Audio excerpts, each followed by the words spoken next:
Rick and Morty needs.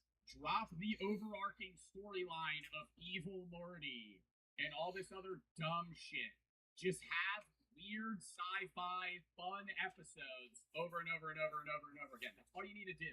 Nobody cares about like the plot that's forming. It's just Rick and Morty doing weird shit every season, every episode. It's like, okay, like even dude, like Fear Hole brought Rick and Morty back, where they go into the Denny's and it's like they have to jump into a hole that shows them their greatest fear. It's like they still have meaningful like things to say in some episodes, and like they'll have character building with Rick and Morty, but it's no longer like, oh, we're going to the multiverse anymore. It's like not really as big of a deal. Where like the amount of it, I like the plot. I like the plot too, but they focused too heavily on it at one part that it was like, bro, lame. I just want to see the stupid shit they do. Like that's what's fun. The new episode of Rick and Morty where he gets into an argument with a kung fu master and he gets punched. And the guy says, if you take 3 steps forward, your heart will explode. So the rest of the episode is Rick walking backwards, trying to defeat this guy with science. And he's making clones of himself that are walking to their deaths. Or it's 5 steps and they die. Yeah, it's like funny as shit. And Morty sides with the kung fu guy and said Rick was mean. And then Morty gets death punched and Morty walks backwards crying to Rick. Spoilers, bro, who cares? It's Rick and Morty. that people call the good part is like a small minority of the show. Oh my God, that's The Simpsons? What happened in season 6, episode 3? 5, 7? Oof. Like a small minority of the show. And the rest of it is about as unwanted as Meg from Family Guy. Please stop. But yeah, like compared to the earlier seasons that were getting like the 90s equivalent of like Mr. Beast views down to only like 1 million viewers. I mean, even South Park did that to a degree. I think South Park has some good episodes now, but South Park was like, he focused too heavily on Randy Marsh. When they had Randy Marsh move and start a weed farm with Towley, that became like kind of cringe to me.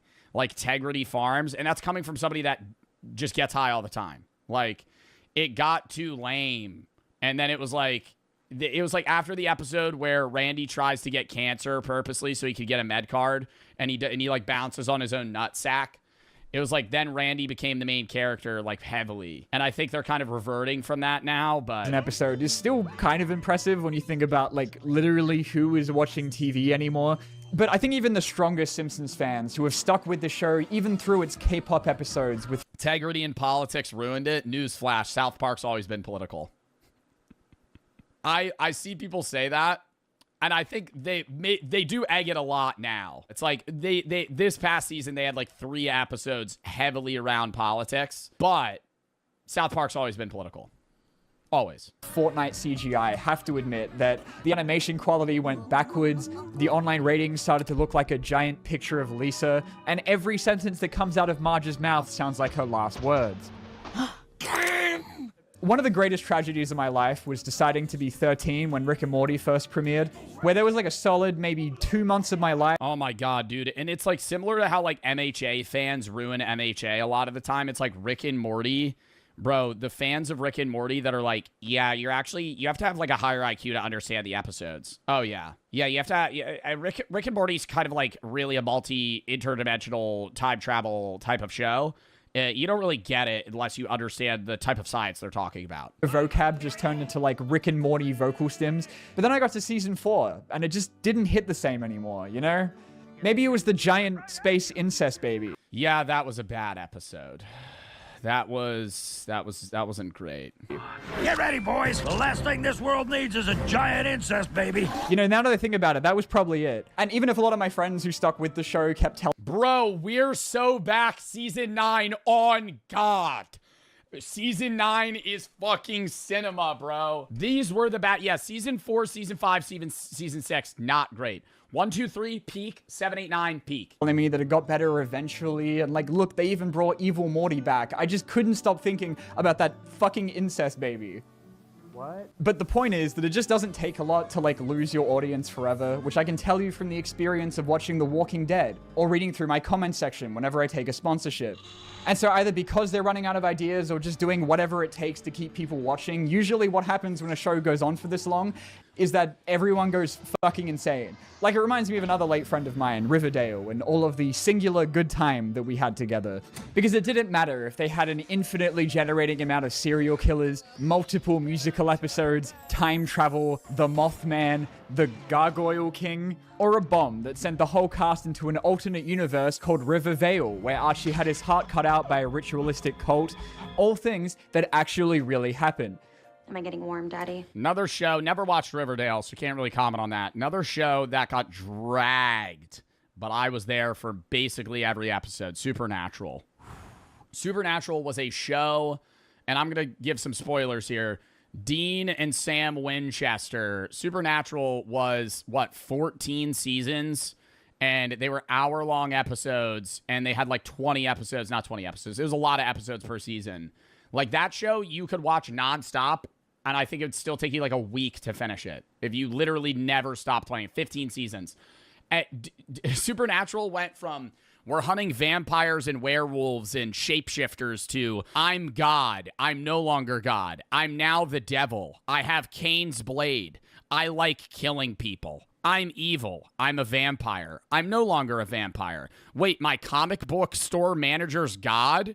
He's actually evil. God's not nice. We have to kill God. Like, that's Supernatural. As genuinely, that's how Supernatural goes. And in between, there's some episodes where there's like, we're in purgatory. Castiel's actually another demented creature that's a part of some other thing, and he has black splooge coming out of his mouth, and he's really powerful. He's no longer a pussy angel. Riverdale is a joke. I hope he talks about Supernatural. That show is like fucking crack.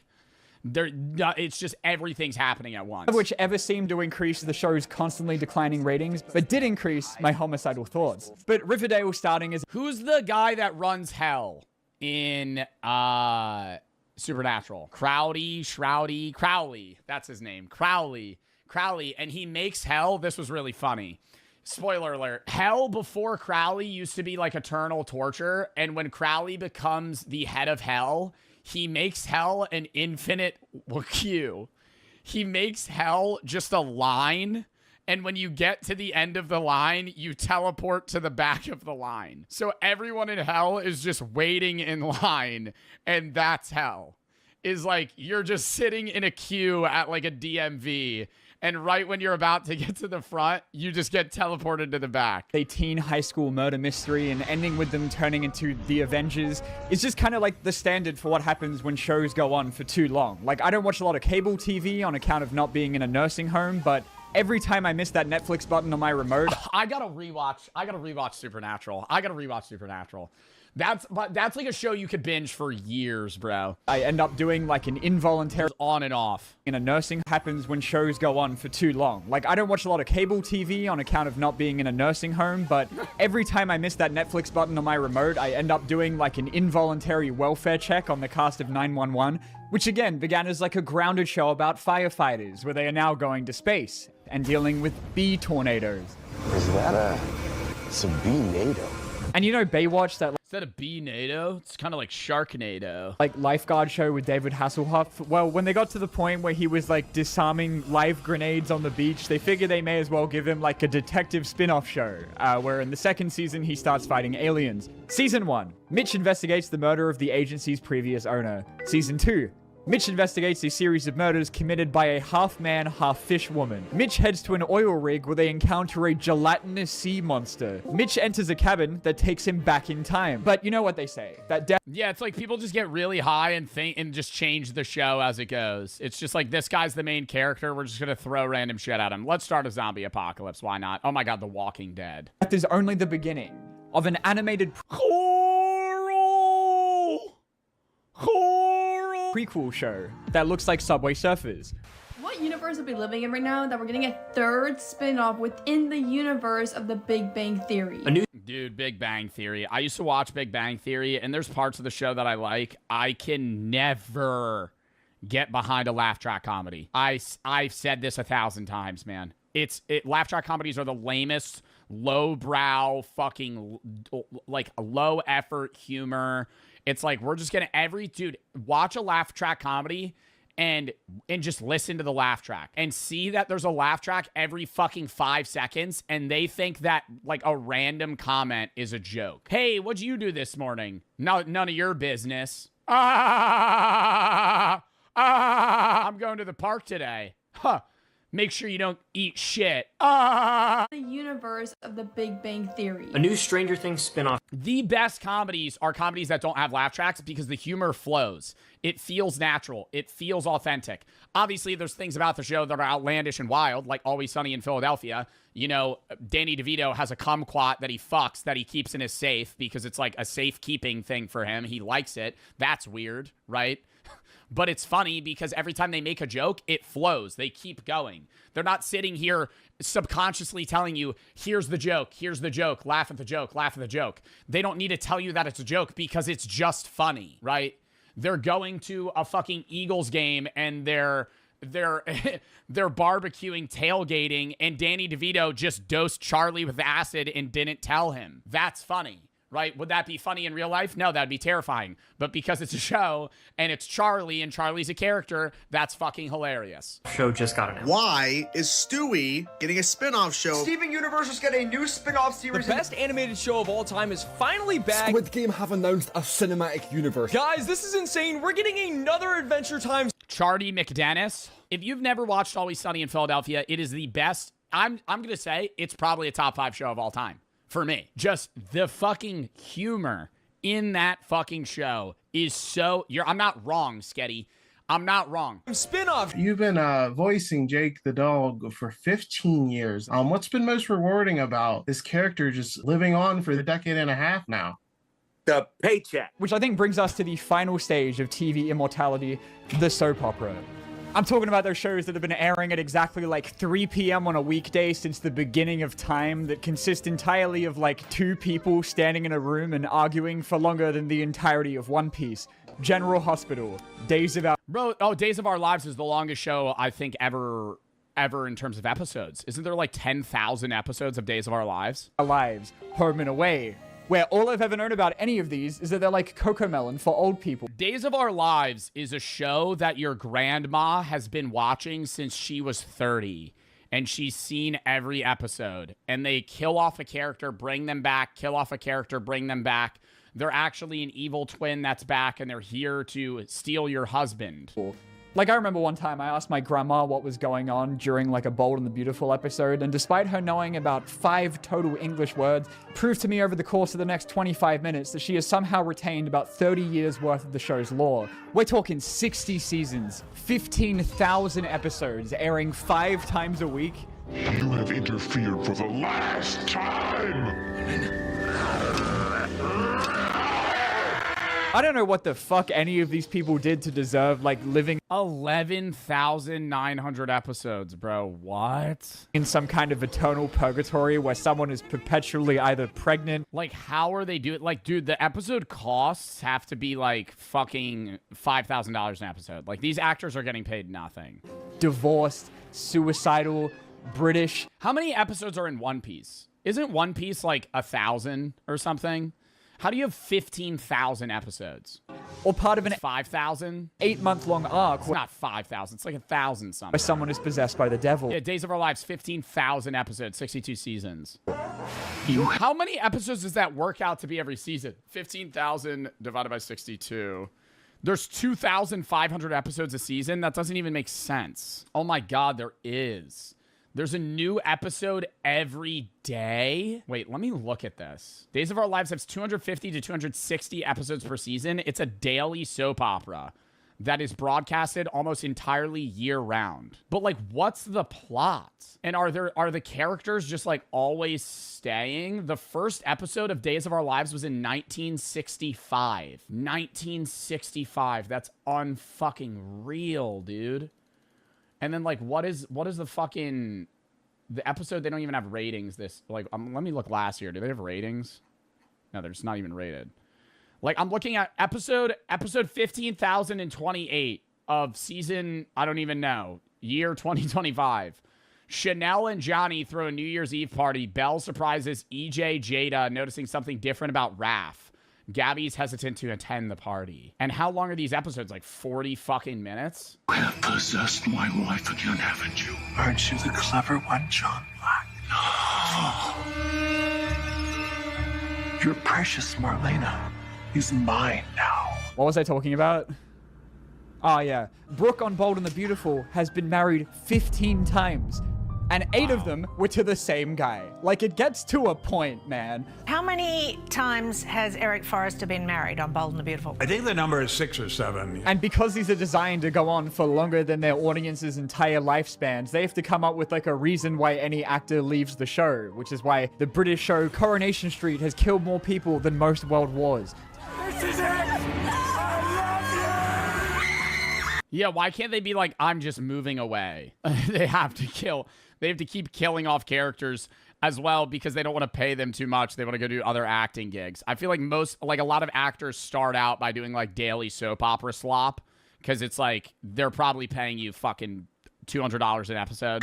I mean, here I was thinking to just be like a side character. Grey's Anatomy was a show about doctors, and little did I know after looking it up that I found out these guys are constantly surviving plane crashes, shootings, ghosts, and worst of all, a musical episode. It was genuinely announced that we are getting a spin-off series of Rick and Morty with solely just the president. And now, much like a that sounds terrible, dude. Family Guy cutaway gag, I'm going to segue into something that has absolutely nothing to do with what you were watching. Every single time we've gotten a new Toy Story since El Hater, bro, a spin-off of Family Guy, but it's just the president. Actually, maybe, because the president's like crazy in Rick and Morty. It's the third one. Which is twice. I don't know why I'm saying it like that. Remember when Brad Pitt was in Friends? Nope. The reaction is always the exact same thing. Seriously, I can't believe they made another Toy Story. There's two sides to the argument that we have every time they make another Toy Story movie, you know? Oh, not Family Guy. Did I say Family Guy? I meant Rick and Morty. There's the people that recognize that a Toy Story 5 doesn't take away from how good Toy Story 3 is, and then the other side, who tell those people to shut up. But I think where Pixar fucked up is that if they were going to spend the next 12 decades pumping out Toy Story sequels, then maybe they shouldn't have made Toy Story 3 so good in the first place. Because, you know, by making a trilogy this good, they've now set the standard for how good all of these have to be. And so yeah, and you should just end it, dude. It's like they're clearly just getting paid heaps of money to keep reviving things. Like, that's what I hate when they bring back shows. I know people get hype about it, but I think it's different with cartoons. I feel like it's sad with shows. When they bring back regular show, awesome, right? It's the shenanigans, lost tapes of fucking Mordecai and Rigby, you know, and just everything in the show. When they bring back another show that's been gone for 20 years and the character is no longer fucking, you know, 20, they're 40, and they have to act the same way they did, like Full House, Fuller House, iCarly in the new version. I think some shows it works. I mean, I haven't seen the new shows of Dexter, but it's like, okay, yeah, you could change the plot and have like Dexter be old now and just like follow him as a serial killer then, but it's just like odd. It's not gonna match the way it was before. it doesn't matter to anyone that like Toy Story 4 and even 5. Fuller House was ass. Somebody said I saw there was 2 chats back to back that said Fuller House is good and Fuller House was ass. I'm gonna have to take that Full House is ass. Just the base show. 5 are pretty good. They're still you got it, dude. Competing with Toy Story 2, which is the best one. And you can't even argue that because you know in your heart that I'm right. But with Toy Story, I think it's a bit more than these just feeling like unnecessary sequels, you know? I think people would be a lot less mad about like a 4th Matrix or an Indiana Jones movie where he's 9,000 years old if we didn't already have movies where we said goodbye to these characters. Like, sure, I'll take a 3rd Incredibles and another Monsters, Inc., but Toy Story felt like it was done, right? Like, we were good after this. Like, what was the point of having such an emotionally satisfying ending where, like, just before he goes off to college, Andy chooses to give something that means so much to him away to someone else because he knows that she needs it more than he does right now, and then goes on to move on with his life while the toys get to start a brand new one. In Toy Story 4, Bunny shoves Woody in a closet and replaces him with a fork that spends the... I haven't seen Toy Story 4, so I don't even know the plot. Oh my god. Wait, when is 5 out or are they coming out with 5 goes now? on to move on with his life while the toys get to start a brand new one. What is the one where there's that teddy bear that's like evil and he wants to kill people? In Toy Story 4, Bunny shoves Woody in a closet. Is that 4 or is that 3? That's 3. And replaces him with a fork that spends the whole movie trying to kill himself. And so before the movie had even come out, people had already decided that the Toy Story series had gone the way of Peter Griffin going down his... Or Diary of a Wimpy Kid. That's the worst one, where they tried to reboot it without the same, like, characters. Like, they were trying to change every single person, the whole family. Stairs, and fell off. But, like, as far as unnecessary cash grab sequels go, it might have been extremely unwanted, but at least it was really pretty to look at. And I can really relate to that, you know? I like Toy Story. They did Roderick wrong. They gave him a fucking coconut head haircut and then made him weird. Like, it wasn't the actor's fault. It was just the writing.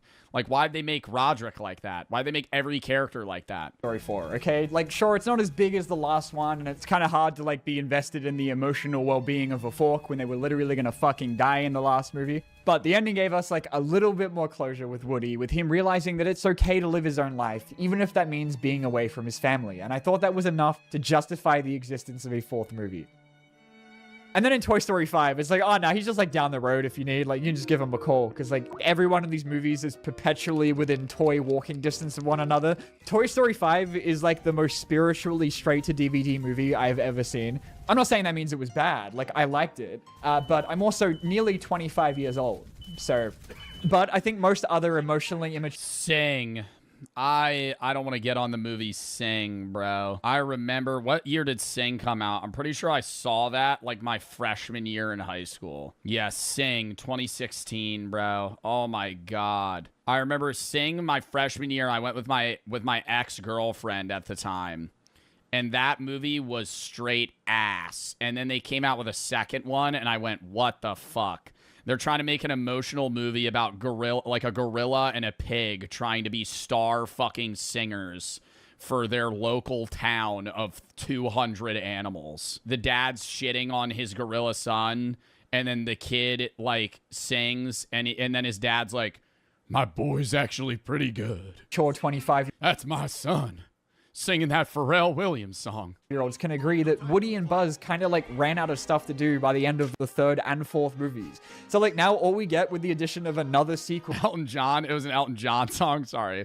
I don't remember because, you know, Sing to me wasn't really a meaningful movie. Cool is like you get to see Woody go from like a borderline insane psychopath to a slightly fatter and bolder insane psychopath. And like shifting the focus to Jesse was a great call to set it apart from the others, but just ends up making you wonder why they didn't just do— Oh yeah, I'm still standing, better than I'd ever been. That's only thing worse is Happy in fucking Despicable Me. That was the worst radio music ever. Whenever that shit would come on, like a spin-off. Because I'm happy, happy home, and if you feel like happiness is a dream. Oh yeah, right. But much like with The Simpsons and its 18 trillion episodes, there's only so much that you can do. You're a villain. That's an awful take. Y'all fuck with that song. Dead ass, chat. It's amazing. It was so overplayed. It was almost as bad as, you remember like the era. I mean, even now, The Weeknd's like one of the most popular music artists. But do you remember the era of like, what was like the Weeknd song that was just played over and over again? Oh my God, it was, you know, not trying to be the joke, The Hills. Or was it Blinding Lights? Oh no, it was Blinding Lights. Oh my God, this song just, it's a good song, but it's so overplayed. Okay, but Happy by Pharrell. Like, you would just jam out to, y'all just jam out to this song? See, I don't know. Like, I'm not putting this on my Spotify playlist. God, I really am just, I'm just a fucking grouch. I'm just a pessimistic little fuck. I'm just a fucking rainy day type of guy, dude. I'm an asshole, man. I just can't. I don't. Happy doesn't make me happy. Pharrell Williams, Happy doesn't make me happy. It makes everybody else happy. With the same premise before you turn into the Fast and Furious movies, which when you're the what did that say? You're the donkey from Winnie the Pooh, bro. From the humble, you think I'm Eeyore? Beginnings of being about illegal street racing to The Rock and Jason Statham fighting a cybernetically enhanced Idris Elba, which is so much worse than the space thing. Okay, I don't care what anyone says. A franchise that's as immortal as its entire cast is. That I think I'm that one rainy cloud on a sunny day. Oh, it's so nice outside. It's just me glooming over the distance. Is only topped by like the entire horror genre, specifically the Halloween movies, which is about as committed to its decision making as the entire population of a gym on the 1st of January. And if you allow me, I've prepared like a little presentation for it, because you guys aren't busy, right? I love the Halloween movies, though. You got to go into the Halloween movie mindset going, this will make no sense, and they're never going to be able to kill Michael Myers, and it's comedically funny how dumb the characters are. First Halloween is a simple movie about a realistic depiction of what... Okay, the first three are actually, like, the first three Halloween movies are like, oh my god, they might kill him. And then by movie, like, 5, you're like, this guy's immortal. In one of the newest ones, they shoot him like 15 times and beat him. The whole town beats him with metal bats.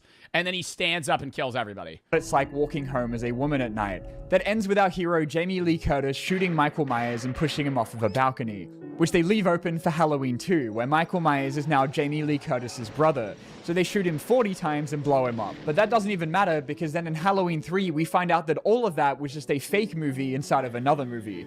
Until Halloween 4, where Michael Myers is real again, actually. So they hit him with a car and shoot him another billion times, which he then miraculously survives in Halloween 5, where it's now revealed that Michael Myers is telepathically connected to Jamie Lee Curtis's niece, who in Halloween 6 is then abducted by a cult that impregnates her with Michael Myers' child until he is defeated by Paul Rudd.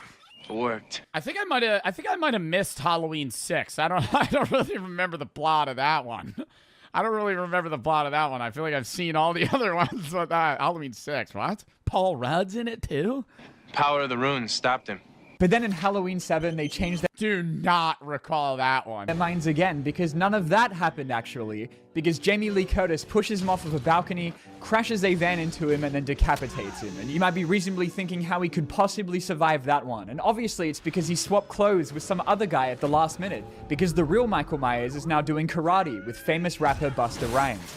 Trick or treat, motherfucker. But you know, at least after all this time, they've finally known when to stop. I think Star Wars is another one where, like, back in the day, whenever a new movie was coming out, you could feel and smell the hype around the world. And now after, like, 27 Disney Plus shows a year, we're somehow at a point where we had a new Star Wars movie drop last month after a 9-year break, and it was getting box office mogged by a 4chan meme. So, of course, with Toy Story, you can always just not go see it. But you will.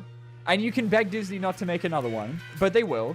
And everyone's going to complain about it, and the reception is going to sound the exact same as the feedback I get after every Hinge date. And then it will be the highest grossing one in the series. So, yeah, we sure showed them. It's not a secret that, like, 90% of Pixar is funded by Cars and Toy Story merch. So, like, they were never going to let this go when Toy Story 4 made more than all of their last 4 original movies combined. Yeah, because I just think the IP, it's like, are kids today, like, into Toy Story? Like, how does that, what is the shit they're watching? Like, I feel like it's, like, Bluey. What other new slop do they like? And again, not that I blame them, okay? Like, did you see Elio? Because I already told you I was busy that weekend, okay? You were meant to cover for me.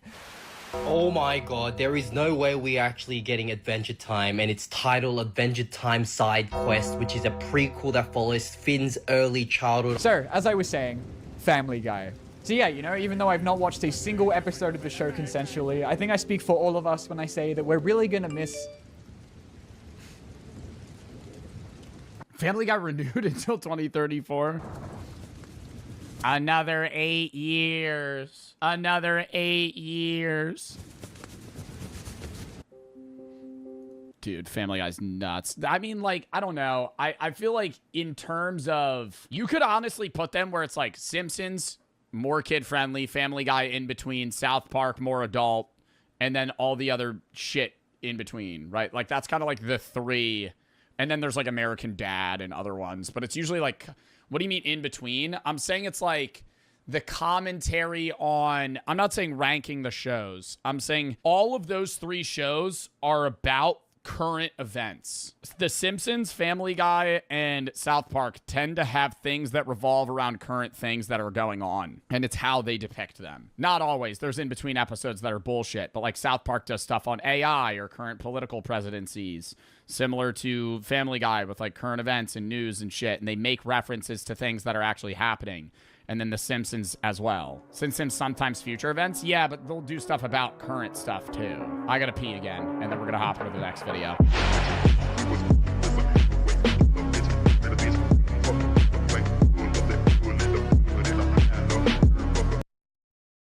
Toy Story 4, Bunny shoves Woody in a closet. Is that 4 or is that 3? That's 3. Is the worst era of YouTube finally over? YouTube was founded in 2005, and for its first several years, people posted on it with no rhyme or reason. That is, until 2008. Yo, this is gonna make you guys think I'm unk. But I didn't use YouTube at this era, but I remember using YouTube in like 2012 when it kind of looked like this. Let me actually look up YouTube UI. Like, this is what YouTube looked like. When I first started using YouTube, this is what YouTube was like. Like, a lot older. Kind of similar, like, recommendations on the side, and it was just, like, the screen grab of the video, but it's, like, all the buttons and, you know, whistles looked different. Like, I remember watching Gangnam Style for the first time in 3rd grade. Or was it 2nd grade? 3rd or 2nd grade. Was being represented by one of the 7 deadly sins. But as of 2026, wait, what? Each of these eras is until 2000 by one of the 7 deadly sins. Each era of YouTube he's going to go over is one of the 7 deadly sins. But as of 2026, we're officially out of the 7th era. So how are things looking for number 8? Well, to understand that, we need to experience the different eras and how each era's sin caused its collapse. Oh, God. Believe it or not, on April Fools of 2008, YouTube made every featured video on the homepage load into a Rickroll, which I think just encapsulates the innocence of these early days. I mean, isn't that just so silly? It truly was a time of no faults. A time when people were on YouTube just for fun. No stakes, no pressure, uploading whatever they wanted, whenever they wanted. That is, until money got in the way, or so anyone reminiscing on this. Yeah, when was YouTube first monetizable? Because I feel like YouTube was just random home videos into, the way that I remember at least, random home videos and random shit people posted into music videos into actual content like Smosh era. Like skits. And then it became gaming. Like gaming was like probably like 2013. Like GTA 5 was how I remember like the beginning of the gaming peak of YouTube beginning. Like KYR Speedy and Vanoss Games. Like those dudes got their starts in like the early mid 2010s. This era would have you believe. But actually, monetization was added in 2007. Wow, that early? Wasn't a bad thing. I mean, channels making money is the only reason they were able to continue improving. It's the only reason YouTube exists today. If YouTube was a platform that wasn't monetizable, there would be no content. Like, every YouTuber you watch does it because they make money. Yes, they enjoy it. But it's like the only reason they're able to do that is because they make money from it. Like, you got to think like the high production quality, like some of the videos and content creators you watch, like they're putting, you know, $20,000 into a fucking video. Their content and continue making it at all, giving us gems like, I never thought a tube full of beef would score me so many chicks. You ladies want some beef and go? Now, the funny thing about these old videos is that YouTube scales them up to fit inside the window, but the site actually only supported footage up to 360p. So that clip I just showed in 2007, you could only watch videos in 360p. You is actually only this big. And for my 4K viewers, that was what OG YouTube was like. You know what's wild though is in that era, like 360p looks like 720p at that size.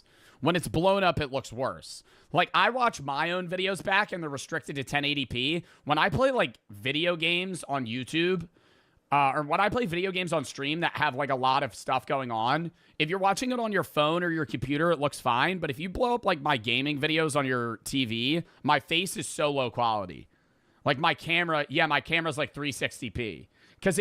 Because it's so blown up and I'm only able to stream at like 8K bitrate. Like if I was able to stream at like 4K and I was able to separate my camera quality from this, your camera's always ass. I don't think my camera looks, bro, if you're saying my camera's ass, go watch like a Queso YouTube video when there's like stuff going on the screen. He's like 4 pixels. And for my 4K viewers, it's this big. But as time went on, YouTube supported higher quality footage and creators had access to higher quality cameras, meaning that in a span of about 3 years, we went from this, there's always enough to go around, to this. Do I look bad in this dress? Hell yeah, you do. This was a time when creators were making the videos my God, Ryan Higa parkours. Play Nyan cat music in the background. Meow, meow, meow, meow, meow, meow, meow. Nostalgia. Wanted to make, while figuring out how to get people to care about them, and then making them in a specific way to get more people to care about them. Some channels leaned into visual effects to stand out. I'm so serious. Like, you talking about YouTube. YouTube is such a big part of my life. Like, obviously, my job is centralized around streaming, but it's for YouTube. But it's like, my job's around YouTube. I've been a YouTube kid my entire life. Like, I could talk about specific creators and videos on YouTube for genuinely like 8 days straight. Like, easily. Like, I could ramble about the different YouTubers I watch and the different types of content and how, like, this is like such a sick video. I gotta sub to this creator, by the way. Yikes MC. Like, I think this is such a good idea for a video to just talk about like the eras of YouTube and segment them with like different styles of content change and like what's the most popular. Channels relied on their personality, and some channels learned how to make the videos themselves sound and look a bit better each time. But pretty quickly, YouTubers started shifting away from being creatives and were slowly— I had a YouTube video a while back, which I ended up removing, where this was like early Joe Bart React content, kind of around the era on TikTok when I was like shitting on like, you know, people fixing watermelons with ramen. And I was talking about how cringe Smosh was. And I got a lot of shit for it. And I ended up changing my opinion. I deleted the video because looking back on it, it's like, how am I going to judge the humor of Smosh in today's terms? You know, similarly, how I say like Vines aren't funny. I try, and I do this, but I try not to shit on Vines for their comedy in today's scale. Because, like, for their time, Smosh was the best content it could be by far. Like, Smosh in its era did everything they could do and more. Like, looking back on it, I'm not going to sit there and watch Taquito versus, you know, pink frosted donut and be like, oh, that's fucking peak. Like, it was, you know, today there's better content, but it's like, for its time, it was amazing. And an undeniable pattern showed exactly what kind of thumbnails were getting clicked. Boobs in a thumbnail, bitch. Put some boobs in a— Oh, no, literally. Oh, my God. This was, I mean, it was this transitioning into Vine where they would still like goon bait comedy videos. That was everything. It was like every YouTube video was like watching Scary Movie. Thumbnail, bitch. Yep. We got into an era of boobs, or honestly, a woman in general, being in the thumbnail, meaning way more clicks. And I've already shown you proof of this. Do you remember the low quality clip I showed earlier about the beef and go? Well, the only reason that video has over 100 million views is because of, well, honestly, here, I'll let the Smosh boys explain it. It was an accident because at that time with YouTube, you couldn't choose your thumbnails. Yeah, you couldn't choose a thumbnail for the first 3 years of YouTube. So whatever was the middle frame. Yeah. Perfect middle frame. And it was a censored picture of Britney Spears with JJ. But with this over-reliance on the female form came a level of audience exhaustion. Many people saw what was going on, and I think now a lot, like the way they auto choose thumbnails is like just like a very replayed point in the way that I understand it, and they have like a few images that work, but like holy shit, that it was just randomly that. Knew that creators were trying to trick them into watching. So viewers wanted something different, something that didn't feel like the YouTuber was trying to do tricks to get your attention, which paved the way for the... Imagine recording a 30-minute video of you playing video games, cutting out the starting and stopping of said recording, uploading it, publishing it, and then raking in millions of views. Okay, no. It was a start and stop, and they added an intro to the beginning. Like Sky Does Minecraft or Bayesian Canadian. It was Hunger Games episode 308. And it was a cool cinematic beginning, and then just him going, "What's up, guys? We're in a Hunger Games lobby today." Minecraft, Five Nights at Freddy's, and Slender Man were all the rage. Oh, he said before that. No, he said Minecraft. And millions of people who didn't have access to these games could experience them vicariously, or as one of my friends wrote on his actual English final in high school, bi-curiously, through the videos. For anyone who wasn't around during this era, it was kind of like a streamer playing through a game, but there was no chat, no viewer interaction at all, and no liveness. So it was like a live stream, but without all the stuff that makes it enjoyable. And people loved it. This is when we saw the rise of titans like Markiplier, Jacksepticeye, and DanTDM. And I gotta say, I have so much respect for recorded gaming content. I think that it is hard to be could I do it? I think I could now. But to not have any streaming experience and literally just raw record yourself play a game and make it entertaining is very hard. Like, having chat makes it's a crutch. It is. No, it's not. Okay, Zach Bridges, go do it then, you fucking idiot. Making entertaining content is, having chat as a crutch is awesome. Like, they didn't have that, I guess, luxury at that time. But just because people like me enjoyed it, doesn't mean the content was good.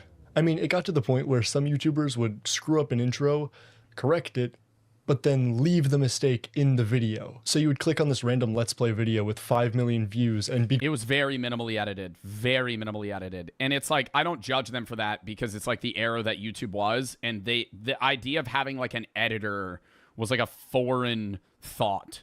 Right now, I have 4 editors. I have a VOD guy. I have a thumbnail guy. Like, I've maximized the level of content output that I could do to where I'm scheduled and I have stuff pre-recorded and I have drafts and I have things that I could do when I'm gone and it makes sense. And I basically maximize the content output I have. I shill it to my editors. They edit it. I don't even watch it, and then I post it. Right? So that's why you'll have sometimes my editors fuck up shit and I don't even know until later on. But that's like most streamers and YouTubers now.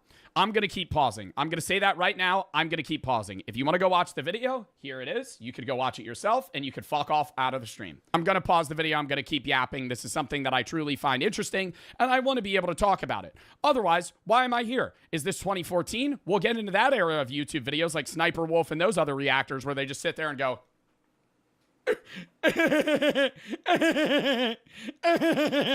and they don't fucking say anything. Okay? If I'm not transforming the video, why am I fucking here watching it, you dork? Yeah, it was so minimally edited. Like, I remember watching Bayesian Canadian videos where he was like, I'm on a vacation right now. Like, he would say that in the video. He was like, I'm pre-recording content because I'm going to be gone for a week. So he would literally sit for a day, play Minecraft for like 8 hours straight, rip 5 games. He would do an intro, rip 5 games, end it, cut. Maybe if there was a shit game in between, he would chop it. There would be cuts. It would just be very minimal edits, right?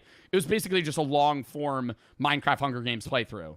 Or like Pixelmon or whatever they were playing at the time. Like, no edits. Like, if they were doing like random inventory sorting, they were probably keeping it in. There was guys that wouldn't. Vicstar, Preston Plays, you know, those were the newer guys. Like, I think Bayesian Canadian and Jerome ASF overlapped with Preston Plays, Vicstar, and all these other guys. But there were dudes that like started a little bit after and they took that editing to another level. Maybe they hired editors. I don't know. But I remember watching Bayesian Canadian and I knew at the time, like, he was doing an intro, playing 5 games of Hunger Games, doing an outro, and then not, like, it wasn't like, okay, that's the recording for the day. He would just do another intro, do another 5 games, do an outro, do an intro, do another 5 games, do another outro, to where he would crank out like 9 videos in a day and then just dip for a week. Joe's LARPing. Yep, I'm LARPing. It's not like I literally, brother, when I tell you, chat, I had 0 life. 0 life.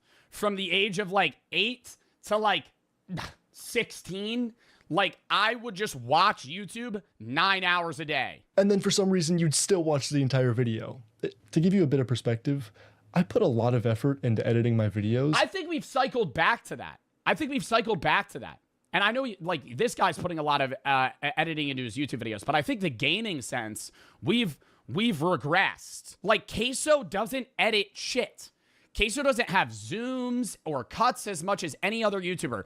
It's really a start and stop. And that's why people like him, because it's like reminiscent of a new personality, but the old style of content. Like, when you watch a Queso YouTube video, like, you're just really watching the raw VOD with like some splices. I don't edit much either. Yeah, no, I agree. I think my editing's the in-between, right? I don't edit as much as somebody like Pezzy or Big Puffer or Grizzy or 3FS. but like I'm the in-between between queso and older YouTube and now. Like I have cuts and chops, but I don't overly do it. I don't underdo it. And I'm not saying overly doing it like 3FS. Like it's just another style, right? I love 3FS. Used to be my editor. Lore drop. And I lose about 30% of my viewers within the first 30 seconds. And these guys That's not abnormal though. were swimming in watch time. But like the animal, this sin was tame. It was unobtrusive. Something that can't be said about the... Sam Pepper. All right, this era basically... Oh my God, I love that song. I fucking love that song, dude. Oh, that was, dude, Monster Cat. What is it? Arrow Chord Surface or whatever it was called. I had that shit in the skull candies, bro. Those beat solos too. Oh my God. 6 a.m. every day on the bus ride to school. Locked in listening to that shit. It ruined the public perception of YouTubers for years to come. And a big reason for that was because the pranks weren't played on the viewers like you may expect. They were played on other people. Real people. Because the viewers are sadists that want to see... Bro, the prank YouTuber, who was the guy that he used to just like rip his shirt off? Like he would go to colleges and he would be like shirt rip off prank. And it would just be him like talking to a woman and a guy would run by and rip his shirt off. He would just have a 6-pack. And he'd be like, oh, that's awkward. And then he would keep talking. No, not Roman Atwood. Connor Murphy. Or it'd be like, it wouldn't even be pranks. It would be like Connor Murphy making out with women in public. And he would just like convince random women to like just make out with him on the side of the road. And like people would watch that. Introducing the heavy hitters, explaining what type of pranks they were known for, and give examples of their most well-known videos. I love this guy. Bro, sub to this YouTuber. Yikes MC. Holy shit. Love this video. Starting with Roman Atwood. Now this guy did some vicious things. He specialized in traumatizing his family, and I know that may sound bad, but it was hilarious. I mean, how about the time he made his girlfriend think that he killed their young son? Or...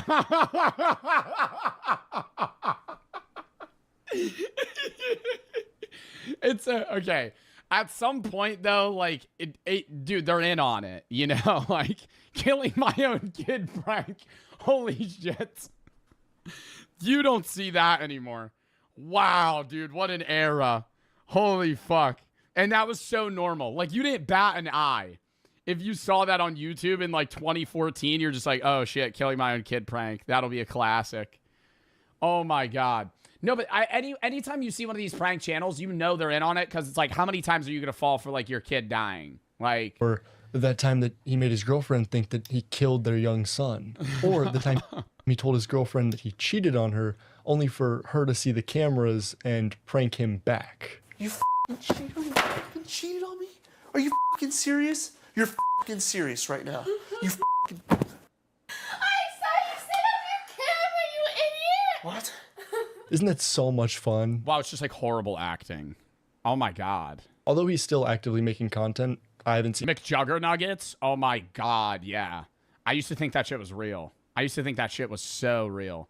The Xbox crash outs. My dad, dude, you're burying my PlayStation. What the fuck? Or who's the guy that like shoved a remote up his ass because he got angry? I never know if that one was real. I don't think, was that McJuggernuggets? Nah, you know what I'm talking about. You know what I'm talking about. It's a guy in boxers and he's crashing out. Chat, I'm going to describe the video. It was a skit. He's crashing out. He slams the door. He's going, ah, and then he just shoves a remote up his ass. I'll find the video right now. Crash out, remote. I don't know. Oh, literally right here. Greatest freak out ever. 114 million views. You're telling me you haven't seen it? Fucking idiot. 114 million views. This shit. You've seen this. You've seen this video. And he's freaking out, and then he shoves a remote up his ass. I'm not going to show it. Public nuisance pranksters, which basically just meant he would terrorize unsuspecting people with a hidden cameraman way out over. Vitaly still does these pranks.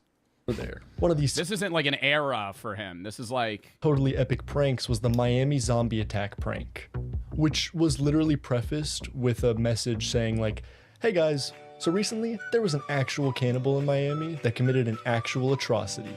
So let's use that to scare the shit out of some people.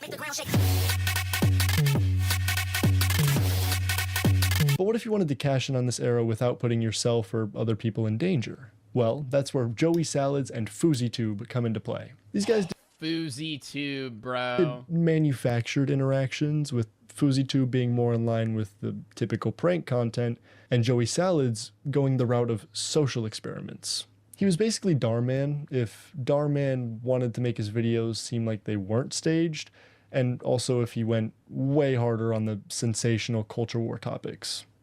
Black Lives Matter versus All Lives Matter supporters.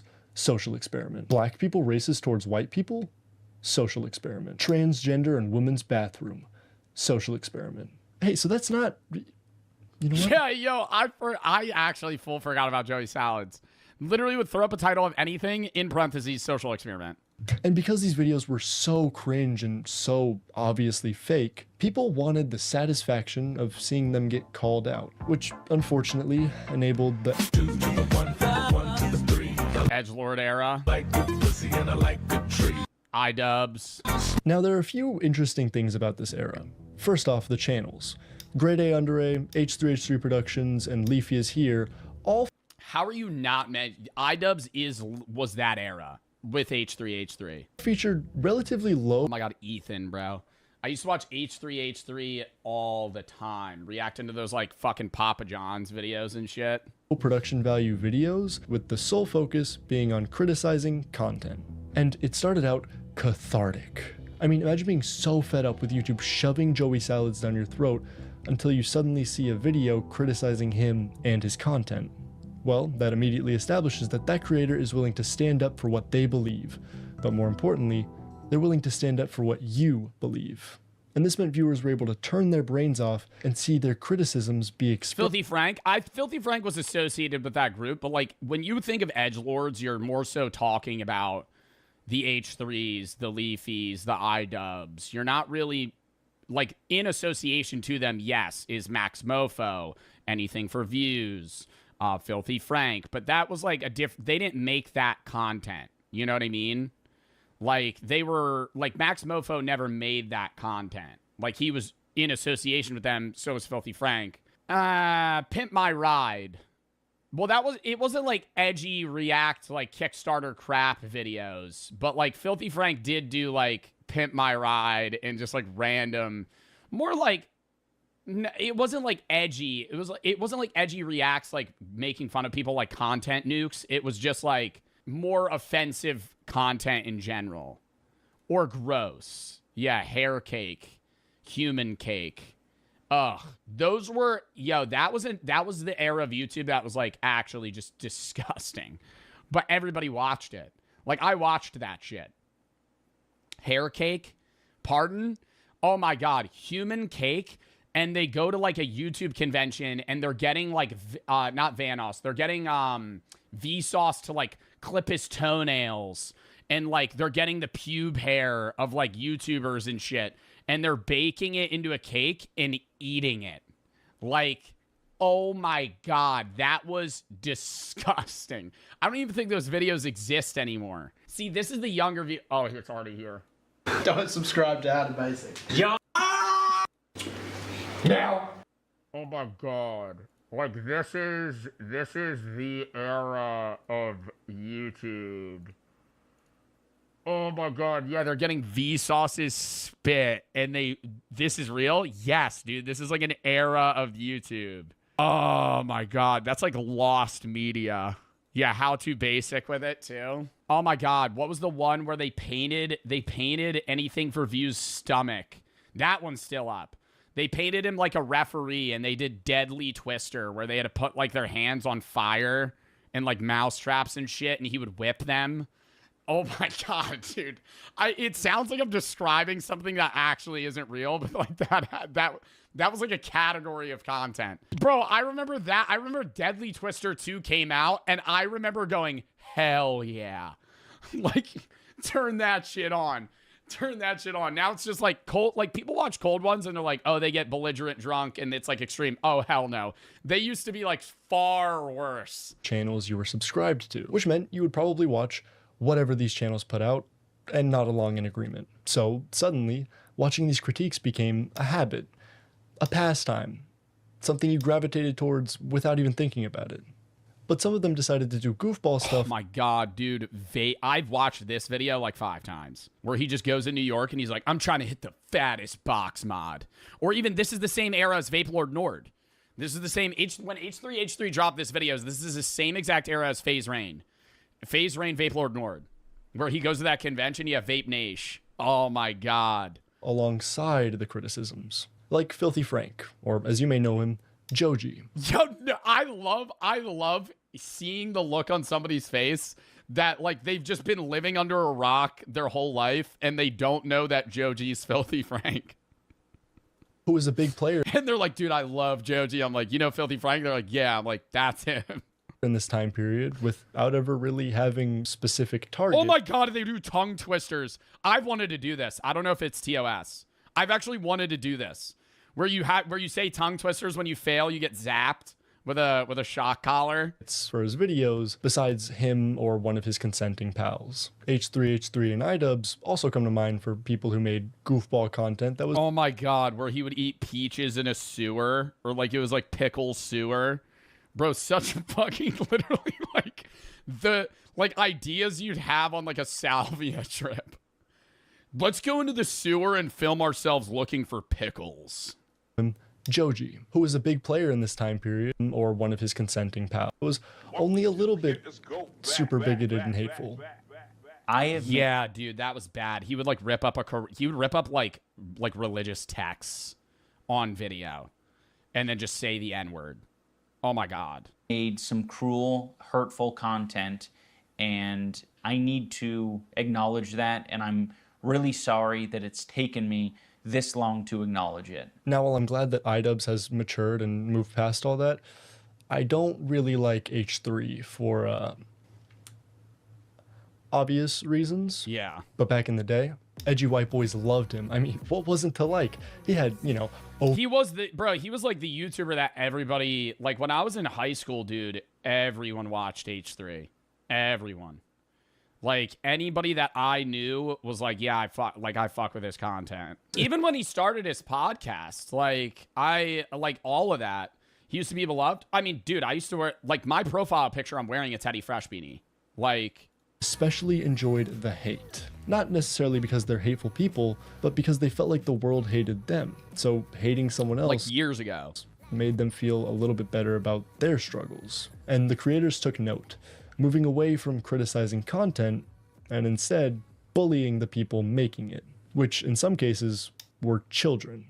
But why would anyone enjoy watching a child get bullied? I hear you ask. Well, because most of the time, these children were successful. They had done something online or established themselves in the Pokemon Go kid. Some way where they were now getting tons of attention, and the edgelord viewers weren't. This is known as tall poppy syndrome, where people despise those who achieve success, especially if it seems unearned. But all this hateful content and... Bro, this is like, I think this is one of the best YouTube videos I've ever seen. Like, I'm genuinely glazing yikes right now. I just feel this is like such a cool video to like go through the history of content. Outright bigotry being this popular meant that any company advertising on YouTube ran the risk of having their ads play in front of one of these videos. Yeah, this was the YouTube adpocalypse, right? Like 2016. Tying their brand to some dangerous messaging. And this led to a disastrous time. A time even history books hesitate to mention. This led to adpocalypse. YouTube tightened restrictions on monetization, and suddenly videos that were deemed controversial weren't. I always wonder, because I'm in the YouTube space post-adpocalypse, like well post-adpocalypse. I didn't start YouTube and make money on YouTube till like 2022. I wonder the CPM, which is how much money you're getting paid per 1,000 views, was pre-adpocalypse. It's like people talk about it like it was like the golden era. like a gold mine. Like how much money was like Bayesian Canadian making in 2014, getting 1 million views per Minecraft video that he was posting every day. Making any money. And so a new wave of rosy-cheeked rule RPMs, how much you get paid? That's, yeah, my bad. CPM, RPM. Followers led the way to the Casey Neistat. In the background of all this YouTube drama, Vine, the popular social media platform featuring 6-second videos, completely collapsed. And all these Vine stars and viewers suddenly had nowhere left to turn. I'm joking. They obviously turned to YouTube. Now initially, they're cringy. But like who went from Vine to YouTube successfully? The Paul brothers, Cody Ko, Daz, David Dobrik, Brent Rivera, King Batch, Drew Gooden, and then Gonzalez, David Gonzalez. Or Danny Gonzalez, my bad. There was a lot of people. Sam and Colby were Viners. Lele Pons. I don't think Lele Pons transitioned well. Quen Blackwell. Oh, and the twins. The twins. Somebody said it, but it's gone. I can't see it. I forget their name. The Dobin twins, the something twins, Dolan twins. Perfect fuel for the edgelord commentary channels I just talked about. But eventually the viewers made their choice and the numbers proved it. YouTube's next big era was here, and it was time to be advertiser friendly. Except that one time. Big players in this era included David Dobrik. When was the Suicide Forest video? Jake Paul, and obviously... I've made a severe and continuous lapse in my judgment. During this era, what made a vlog completely changed. We went from Jenna Marbles in her room talking to a webcam to 10 minutes of straight action, adventure, and manufactured conflict, where vloggers like Casey... What? I feel like we're skipping over the FaZe era. That's the one thing I want to say is like we kind of jumped from like this.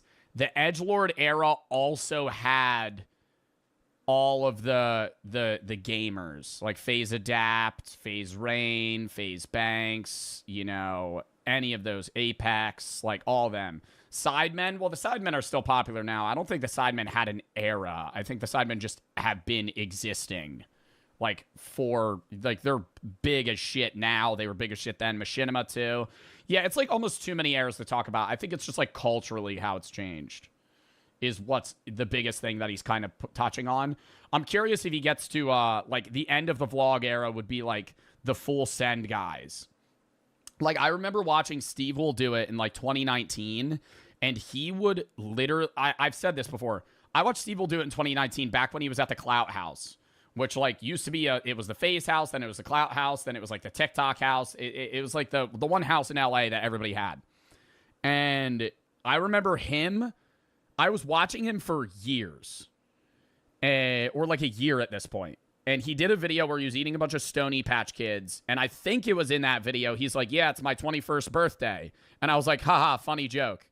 And then I look it up, and he was actually turning 21. And I was like, wait, he's been, like, underage drinking on YouTube for, like, 2 years. Like, Steve will do it got big as a minor, drinking and smoking and doing drugs. Like, that was when he blew up. Like, I didn't know that. And then there was that, I think, like, that. Does anybody remember the challenge that the FaZe guy, it was, like, full send... It was like full send FaZe Bradley Martin, and Bradley Martin did the challenge. And it was how many cigarettes you could smoke in like an hour. And the winner got like 50 grand or some shit. And I think they smoked like 30 cigarettes in like an hour. It was the most disgusting video. Like not on par with Hair Cake, but it was like literally just a video of watching guys like full drag 6 cigarettes at once. Casey Neistat thrived because of how well he was able to capture the mundane. The most popular vloggers of this era thrived because they shaped their lives to be as action-packed and entertaining as possible, with fake relationship drama making the audience of mostly children think that they're getting that same authenticity and connection that people got from Casey Neistat's vlogs. But the fake drama got so bad, people made actual diss tracks about each other, which were about as good as you'd expect. I don't give a Heck. man, I shit in the urinal. This era also... I love Deji. I think Deji has grown on me so much over the years. Like, when I was a kid and I used to watch Deji, I feel like I didn't, like, dislike his content, but I wasn't really, like, a fan of him. And then over time, like, he is just... Dude, he's hilarious. Like, especially just being around him in gaming tournament, bro, he's so funny. Popularized the idea of a content house. He's just, like, so naturally funny. Because collaborating occasionally simply didn't cut it. They needed to team up. They needed to team 10 up. But sometimes the vlogger wasn't even the star of these videos, and they'd instead vlog their squad. Now, the strategy for these creators was... I mean, that's just the IRL version of Vanoss. I truly believe that Vanoss was a great creator in capturing funny moments. I don't think Vanoss himself was very funny. I think Vanoss surrounded himself by a lot of people that were funnier than him, but he was able to be kind of a director of the comedy, right? Similar to that's what David Dobrik was. Like, David Dobrik isn't an entertaining guy, but he's good at fucking capturing entertaining content. Pay unnecessarily loud people to hang out with you, pay for a bunch of wacky adventures, record said people in said adventures, rest. Bro, whenever I see Jason Nash, I feel so bad. Like, he was in such that big popular like David Dobrik era, and then he had to like go, like, he didn't have much money, and he had to go on like TikTok and fucking beg for like galaxies and repeat. Doesn't that sound like fun? Well, shockingly, it wasn't always. See, these vloggers saw themselves as untouchable directors who could put their friends' lives in danger for a 10-second bit in a video and then pay them extra to not be mad. You know what they say? No risk, no story. Except make sure you only risk, you know, the people that you pay to be around you and shower you with praise because you're the storyteller. I think in that sense, you have to approach it in a way where, like, there's vloggers that do it where they have guys that are a part of their group and they do stupid dumb shit, but they kind of go, like, while they're paying them, hey, what are you good with? Versus, like, doing it, them getting injured, and then paying them to make amends. You should, like, up front be like, yo, are you good if, like, you break a bone? Like, I'm just, you know, trying to clear, like, hey, Danny, yeah, literally Danny. How good are you with this? Like, are you fine with you potentially getting injured?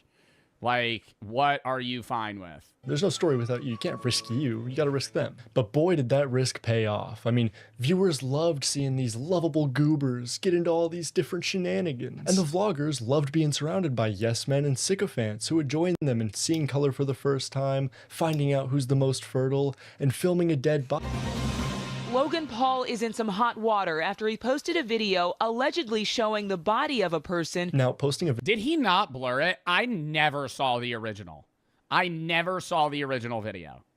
Did he not blur it at all? Like, he just showed a dead body? Video called So Sorry, period, in response to the backlash is really funny to me. And it's very telling that he didn't add an I'm at the start of the title. Because it is a sly way of removing himself from blame. But he is to blame. Followed closely by his editor, who cut that together and was like, yep, that's a finished video.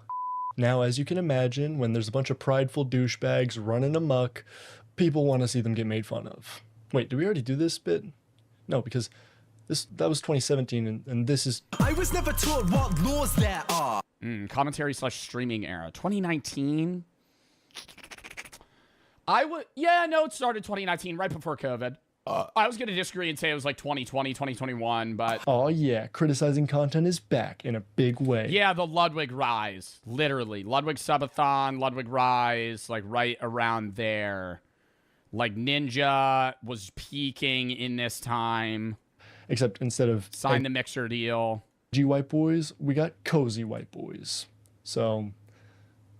yeah. Danny Gonzalez, Curtis Connor, and Drew Gooden pioneered a new version of content criticism commentary. Instead of blatantly attacking people, they were goofy about it, criticizing the broader culture that enabled these trends as opposed to the individual. I think it was the transition from attacking the content or attacking the person to attacking the content.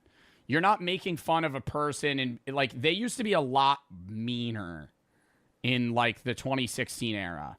Like, you would make fun of them rather than what they do. Partaking in them, which was a much more healthy approach. Around this same time, a little-known website called Twitch.tv saw meteoric strides in online spaces. Tons of people began streaming on Twitch while playing video games, doing challenges, or watching other people's content, which could be considered a bit concerning, but surely... Yikes, I won't watch your videos, brother, if you don't want me to, promise. It's not going to bite Twitch. I promise.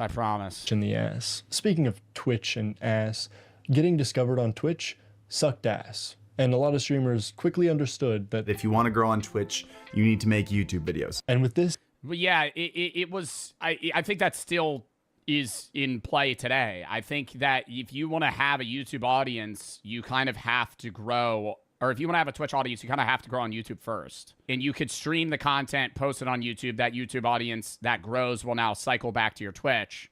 But you're never going to be, the Twitch recommendation system, live streaming for that matter, is so bad that there's no real way they're able to push new channels without you having content elsewhere. And that's always been the problem. It's a problem now just because of the level of competitiveness, but it used to be a problem, you know, way back in like 2018, 2017, 2016, just because there was no one on Twitch. Like, the only way you watched a Twitch streamer was if they were like, hey, I'm a YouTuber, I know you like my content, I also stream on Wednesdays at 6. And you're like, oh, I'll go check that out. Like, now people just have Twitch the app, so they're more likely to go see shit. Team highlights meta was born. Boy! But before dude, I thought about that the other day. I watched Ludwig before I even ever streamed. And then, like, now I just stream with him sometimes. And it feels weird. Like, I don't recognize it. Like, at all. Like, I was a fan of Ludwig first. Get into that. Let's check back on the commentary channels. You're numb to it? Yeah, no, I've gotten used to it. There was an era where, like, I couldn't watch streamers that I stream with because it felt weird. But, like, I stream with Squeaks and Lud. I watch their content all the time. How old is Lud? He's like 30. I am Drew. I am Danny. And we are the same person. Because of the playful nature, constant collaborations, and actually thought out comedic timing, these commentary videos were easy to watch, sure, but especially easy to binge. And if you ever ran out of one creator's videos, the others were making basically the exact same kind of content. And that endless supply was wonderful because you could have them on in the background, but you could also sit and actively watch several in a row, which was quite convenient because when COVID happened, there wasn't much else to do. I mean, sure, these channels had a bit... I think that's what blew up streaming. I really wonder what streaming and what YouTube would look like if COVID never happened. I think there would be a lot of the same trends, but I think it fast-tracked a lot of content in a way that we kind of warped through eras faster than we used to. Like, these eras of YouTube used to be like 2, 3, 4 years long. Now it'll be like 6 months of a trend and then something else pops up and you move on. It's like, yeah, you could attribute that to like brain rot short form content like shorts, reels, TikTok. But I think a lot of that blew up too just from COVID because there was nothing else to do, dude. Like, that's when I started streaming. And like, I wasn't making money then, but it's like, I think I was able to build an audience originally just because, like, not even 2020, more like 2021, there was nothing to do. It felt like hanging out with a pal, which is all anyone really wanted, which also helps to explain why streaming got so big.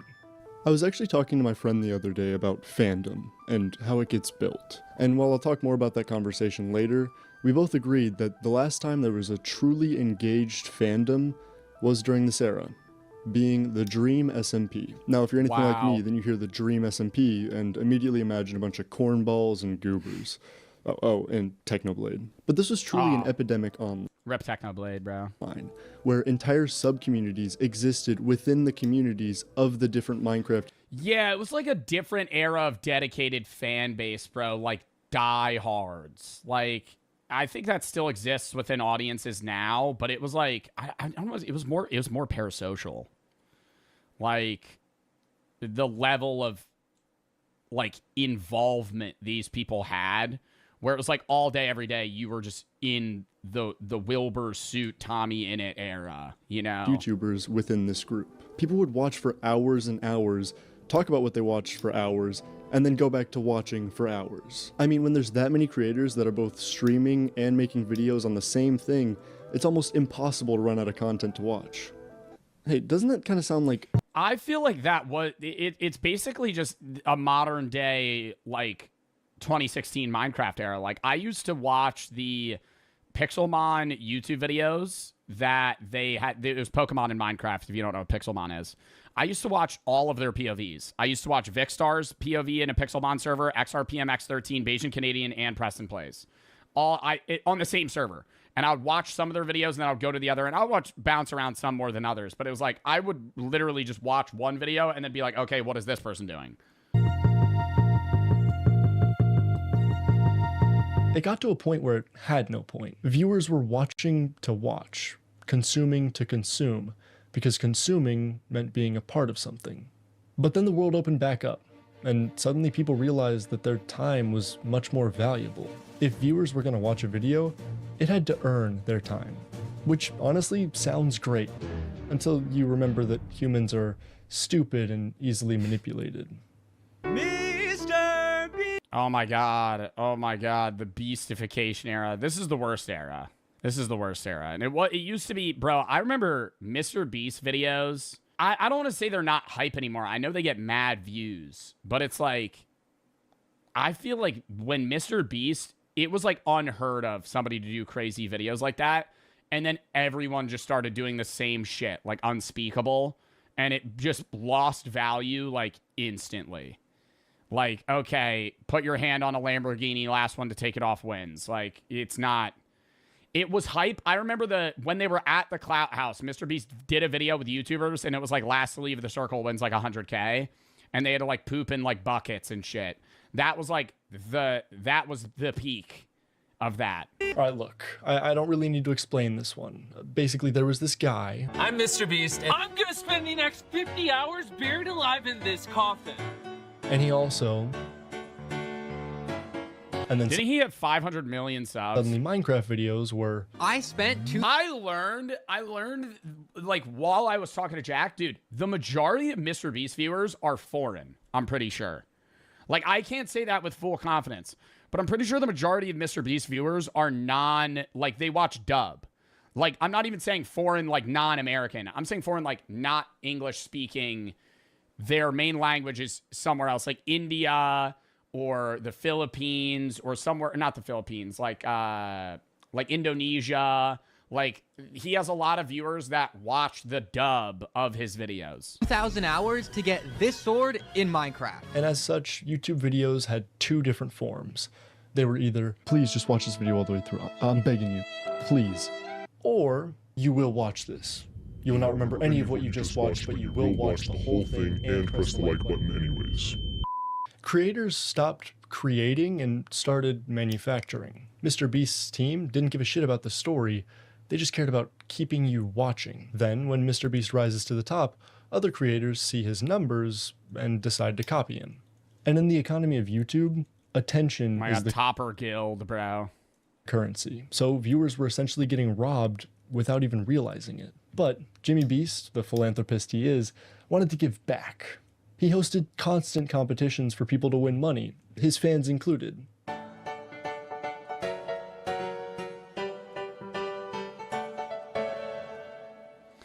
I don't think those were like bad videos though. Like the Squid Games one was like sick. I just hate now. Like the recent one we watched where it was like fucking 50 survivalists versus like 50 regular people. And they're collapsing like 3 weeks of experiences into a 20-minute video. And then they pan to a woman you haven't ever seen in the entire video. You haven't seen her a day in your life. And it's like 8 days in and she's like, I'm really struggling. It's my daughter's birthday today and I haven't seen it. Like, I don't know you, right? And they're playing this sappy music over this, and it's like, you need to have character building, right? There needs to be a rapport with the viewer and the video.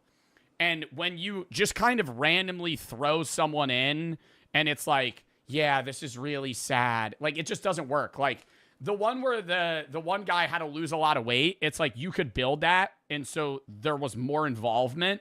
But when you have 500 people in a fucking video and then you randomly cut to like fucking Derek and Derek's talking about how he's going through a hard time and they're playing sad music over it, it's like, I'm not tapped into this. If you look at the Beast channel banner, you'll see it says subscribe for a cookie. And that's where the sin comes in. The entire nature of his audience is transactional. People subscribe with the hopes that they'll get a return. That is very true. It's not like the regular view to like, or YouTuber to viewer transaction. Like for me, you sub to me, you watch my videos, I provide entertainment. Whereas like, there's so many people that are like, yeah, I sub to Mr. Beast because like, if I ever like pass him on the side of the road, he'll give me $1,000. Right? Subscribe for a cookie. I bring this up to demonstrate that while the beastification of YouTube proved many creators willing to put out... But it's like, still, I don't know. Like, I don't think he makes shit content. I just think, like, he's too into the min-maxing of... he's metagaming YouTube versus just being like, I want to make something that might get 30% less views, but is like 80% more enjoyable, you know? Like, I just wish he took that pivot. But I don't think, like, the content, like, I know he did a recent one where he got a lot of the OGs of YouTube to, like, compete for $1 million, which is, like, sick, right? And it's, like, there's certain videos that he does that are really cool. But then it's, like, I think another thing that I want to hone in on here, it's not even just the Mr. Beastification. It's bucket content. Bucket content. That is such a big thing that you notice with Mr. Beast videos. 50 YouTube legends fight for $1 million. 50 streamers fight for $1 million. 30 celebrities fight for $1 million, right? And then you just keep going and you keep seeing the same shit. I survived 100 hours in a temple. Survived 100 days in a prison. Survived 100 days trapped on a private jet. $1 versus $500,000. You know, last to leave the circle. Spent 100 hours inside a pyramid. $1 versus $500,000 experiment. 50 YouTubers fight for $1 million. It's like any video he does 5 other videos that are identical, but with different tweaks because it's like you just find a bucket. There's never a, I'm going to do this. And then, but it's the same shit that I do. It's like, that's just the content of YouTube or the style of YouTube. It's like, I tried viewer suggested Amazon products. Then I did one with Temu. Then I do one with Etsy. And it's like, so it changes it, right? And I think in that sense, there's more variety because it's like the premise is the same, but all of the content's different. Whereas this, it's just like, okay, we're going to do challenges, but with different people. And so I think that's why people just get old of it because it's like, okay, it's just the pump and dump like content, high quality production. But it's like the ideas are always very relative to the others that already exist. $1 versus $100 million house. And it's like, dude, I've watched so many of these. Like, some of them are fucking peak. I'm not going to sit here and say they're not, but like, I don't know. It wasn't a one-way street. Both the creators and the viewers were guilty of... And if you watch this video back, you'll see that the viewers were always the sinners. Every era, every change was guided by the viewer's desires. I think that's another thing that needs to be said is so many people go, Mr. Beast ruined YouTube. Mr. Beast did this. You watched it, you fuck. Right? Like, and I'll say the same thing. Like, it's not any individual's fault, but it's like the YouTube content reflects what the viewer wants. That's it.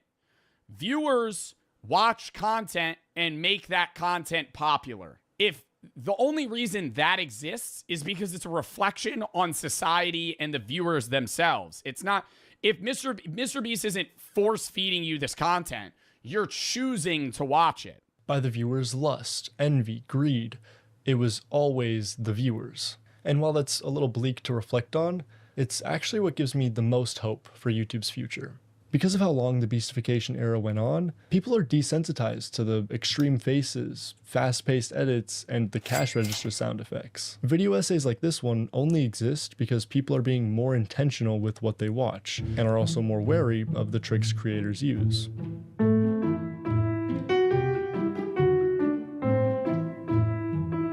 Alright, since we made it to era number 8, before I explain what it entails, I'm going to do the Dan TDM impression I promised. Here's the intro I'm going to be doing for reference. Hey everyone! Dan here from the Diamond Minecart. Alright. Oh, this could be bad. Hey everyone! Dan here from the Diamond Minecart. Still got it. Still got it. That's getting a 6 out of 10. If you remember from earlier, I referenced a conversation I had about fandom, and how YouTube doesn't have the same obsessive, massive fandoms that it once had. But that's just a symptom of the website's growth, and arguably, a good sign for its future. There are so many niche communities on YouTube, so many subcultures within each... So many niche communities, dude. Oh my god. There could be a YouTuber you've never heard of that pulls fucking 5 million views a video every day for the last 5 years, and you don't even know what the fuck they do. Niche community, and then that's not even niche, but it's like, it is still niche. So many inside jokes within each subculture. It's getting more and more possible to just make videos you want to make, and YouTube will find people to watch them. I've been so grateful for the amount of people who have enjoyed watching the things I make, because these are things I want to make. And if that's not old YouTube, then I don't know what is. Actually, growing up, I was always a bit sad, because the earliest YouTube I remember, besides, you know, glimpses of the Gummy Bear song, is era number 2. I never got to enjoy what many consider old YouTube, but maybe that's a blessing, because it feels like everyone who did experience it is a bit too blinded by nostalgia. Which, if you want to learn about nostalgia and how going back to nostalgic games could actually be making your life harder, well, check this video out right here. Oh, and contrary... When comfort gaming stops being comforting, what, like, kind of like perpetually throwing yourself into nostalgia to try to relive the past and enjoy the present? That could be a fire fucking video too, dude. God damn. Watch it. I'll actually add that to the watch later. Bro, yikes. I don't know if you're still here, dude. You make great content, man. Like, wow. Fine art of beating off in Minecraft, huh? Huh? All right, next video, chat. Next video.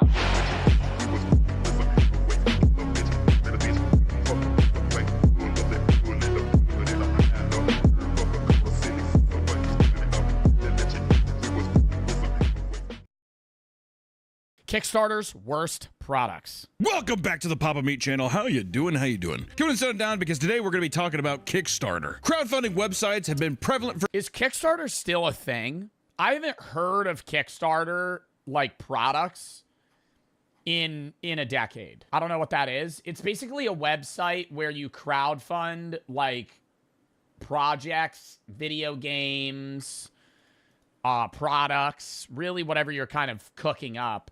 It could be something that's digital, something that's, you know, physical, like an individual thing. Like a lot of Shark Tank products have been on Kickstarter. The only reason I know what Kickstarter is from, like, dude, when I was like 12 watching like Kickstarter crap videos, bro. And I haven't heard of Kickstarter since. But I know there's been some really shitty products that have been shilled for millions of dollars and then never fucking promised on. Like there was the one that I remember like vividly is there was a laser razor.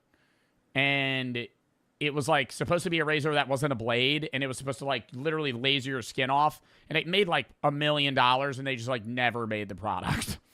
They like never made the product, and then you get into lawsuits because people pledge money and never get the product. Many nonprofits, startups, and even lone individuals have turned to them for help making their creative dreams a reality. Hell, I know I did. 6 years ago now, I did a Kickstarter, made a show. No. Not sure if anyone remembers it, but it was a show nonetheless. And we did it, and we hit the goals. And I found out that that was not that's not a normal thing. A lot of Kickstarters don't usually go that way, which luckily I did. Oh wait, well, most Kickstarters I feel like don't actually deliver on the products. Delivery rate for Kickstarter projects is 30%. 30% have a delay between 6 and 24 months. 40% of projects don't deliver any promised rewards. That has to be illegal, right? Like, that's a form of fraud. If you take 40% of projects taking thousands of dollars and then not fucking delivering the products to the majority of the people. Like, I get like one not coming in or something, but if you're paying like $200, like some Kickstarter projects, you could pledge like $250, and when they hit a goal, you're supposed to get delivered like a multitude of things, and they just don't send anything. Nobody's forcing you though. Okay, George, in the same sense, I could say, hey, you know, if you give me $5,000, I'll give you this. And then you give me $5,000 and I just go fuck yourself. Nobody told you you needed to do that. What's the purpose of a deal then? Where's the trade, right?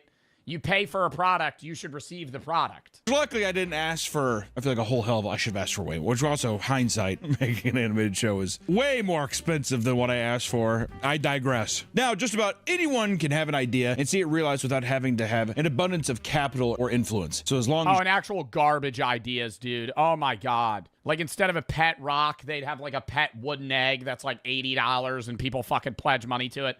if you want to con people out of money, make some dumb new revolutionary idea on Kickstarter and shill it to rich people that have no brains. Not even rich people. It's just idiots for some reason are fucking scrolling on Kickstarter thinking they're going to find the new improved fucking thing that's going to change their life. Like, there is cool shit that's come out of Kickstarter, but, like, the broad majority sucks. You fit your campaign into Kickstarter's guidelines, you're good to go. There was a period of time, too, back in, like, the early 2010s, maybe. There was, like, an overabundance of people doing it as, like, a get-rich-quick scheme. I feel like now it's become a legitimate way of, I see, God, dude, self-published books? Unbelievable. Board games? Holy hell. Comic... $3 million for a fucking board game. Tell me what the board game is about right now. If this is not the best thing I've ever fucking seen, Trench Crusade. It's a tabletop skirmish game. I'm gonna look up a YouTube video explaining it. I love Trench Crusader. We have a bot in our chat. Oh God, it's an hour-long fucking video, dude. Mighty. Now and unto eternity, or as a result of this zeal. Within the city's techno-lab, the new Antioch seeking glory, absolution for their inspired by visions of Armageddon. All right, okay. Yep. Okay, no, see, I find this boring, but they have enough product that I understand why people are backing it. And books and that kind of stuff. Oh my God. Kickstarter is like the best. Whether it's a piece of luggage, a new piece of technology, or a video game, What was that? Vizzo Z1 Pro. Lightest and brightest AR glasses for Steam VR. Yeah, you look like a fucking dork wearing these. Oh my God. Technology or a video game. This project will only be funded if it reaches its goal. So you just get, they get the money or they don't.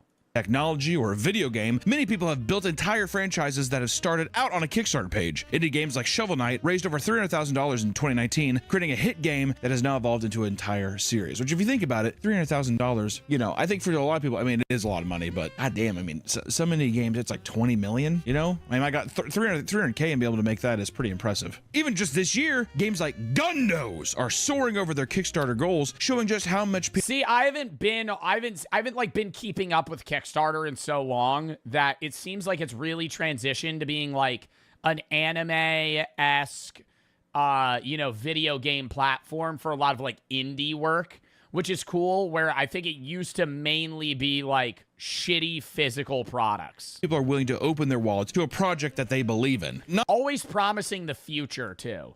When it's like indie artwork like this, okay, Kickstarter's kind of cool because it's like they're able to get money from other people that want to see this idea come to fruition without them being able to go to like, a fucking TV network or some shit to fund it, versus some jackass just coming up with some tech idea that's actually physically impossible to fucking do. Not all projects go smoothly, however. You may have heard of infamous campaigns like the Coolest Cooler, which raised a... The Coolest Cooler. Oh my God, was it a speaker? What was cool about the Coolest Cooler? I don't remember. I've heard that, but I don't remember what was great about it. $13 million.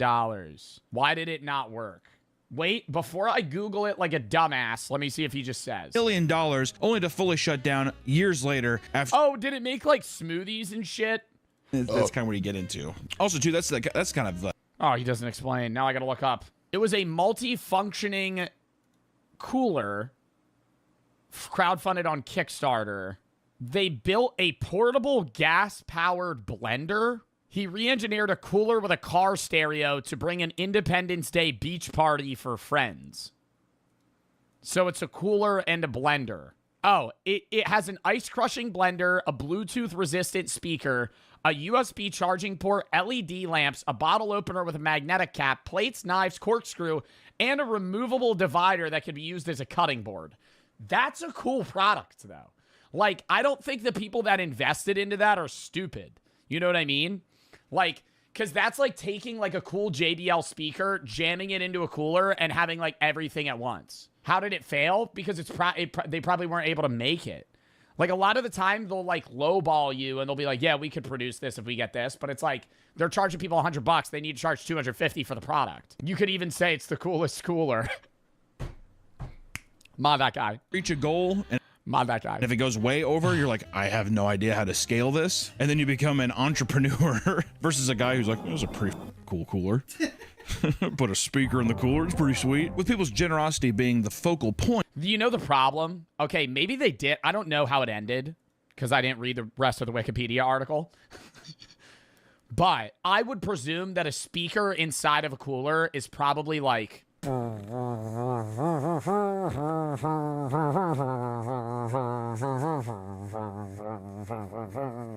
like absolute dog shit.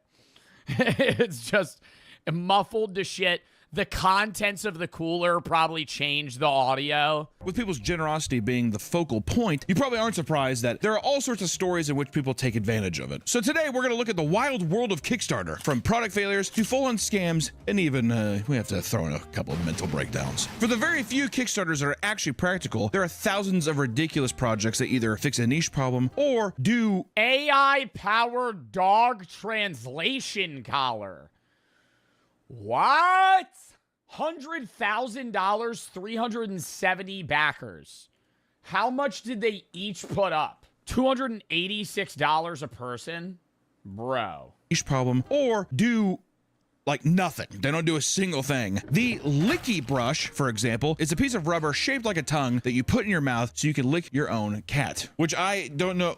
Some weird shit, you know. I think it's a gross product. There's people that would buy it. Like, why would you want to do that? It's a novelty product.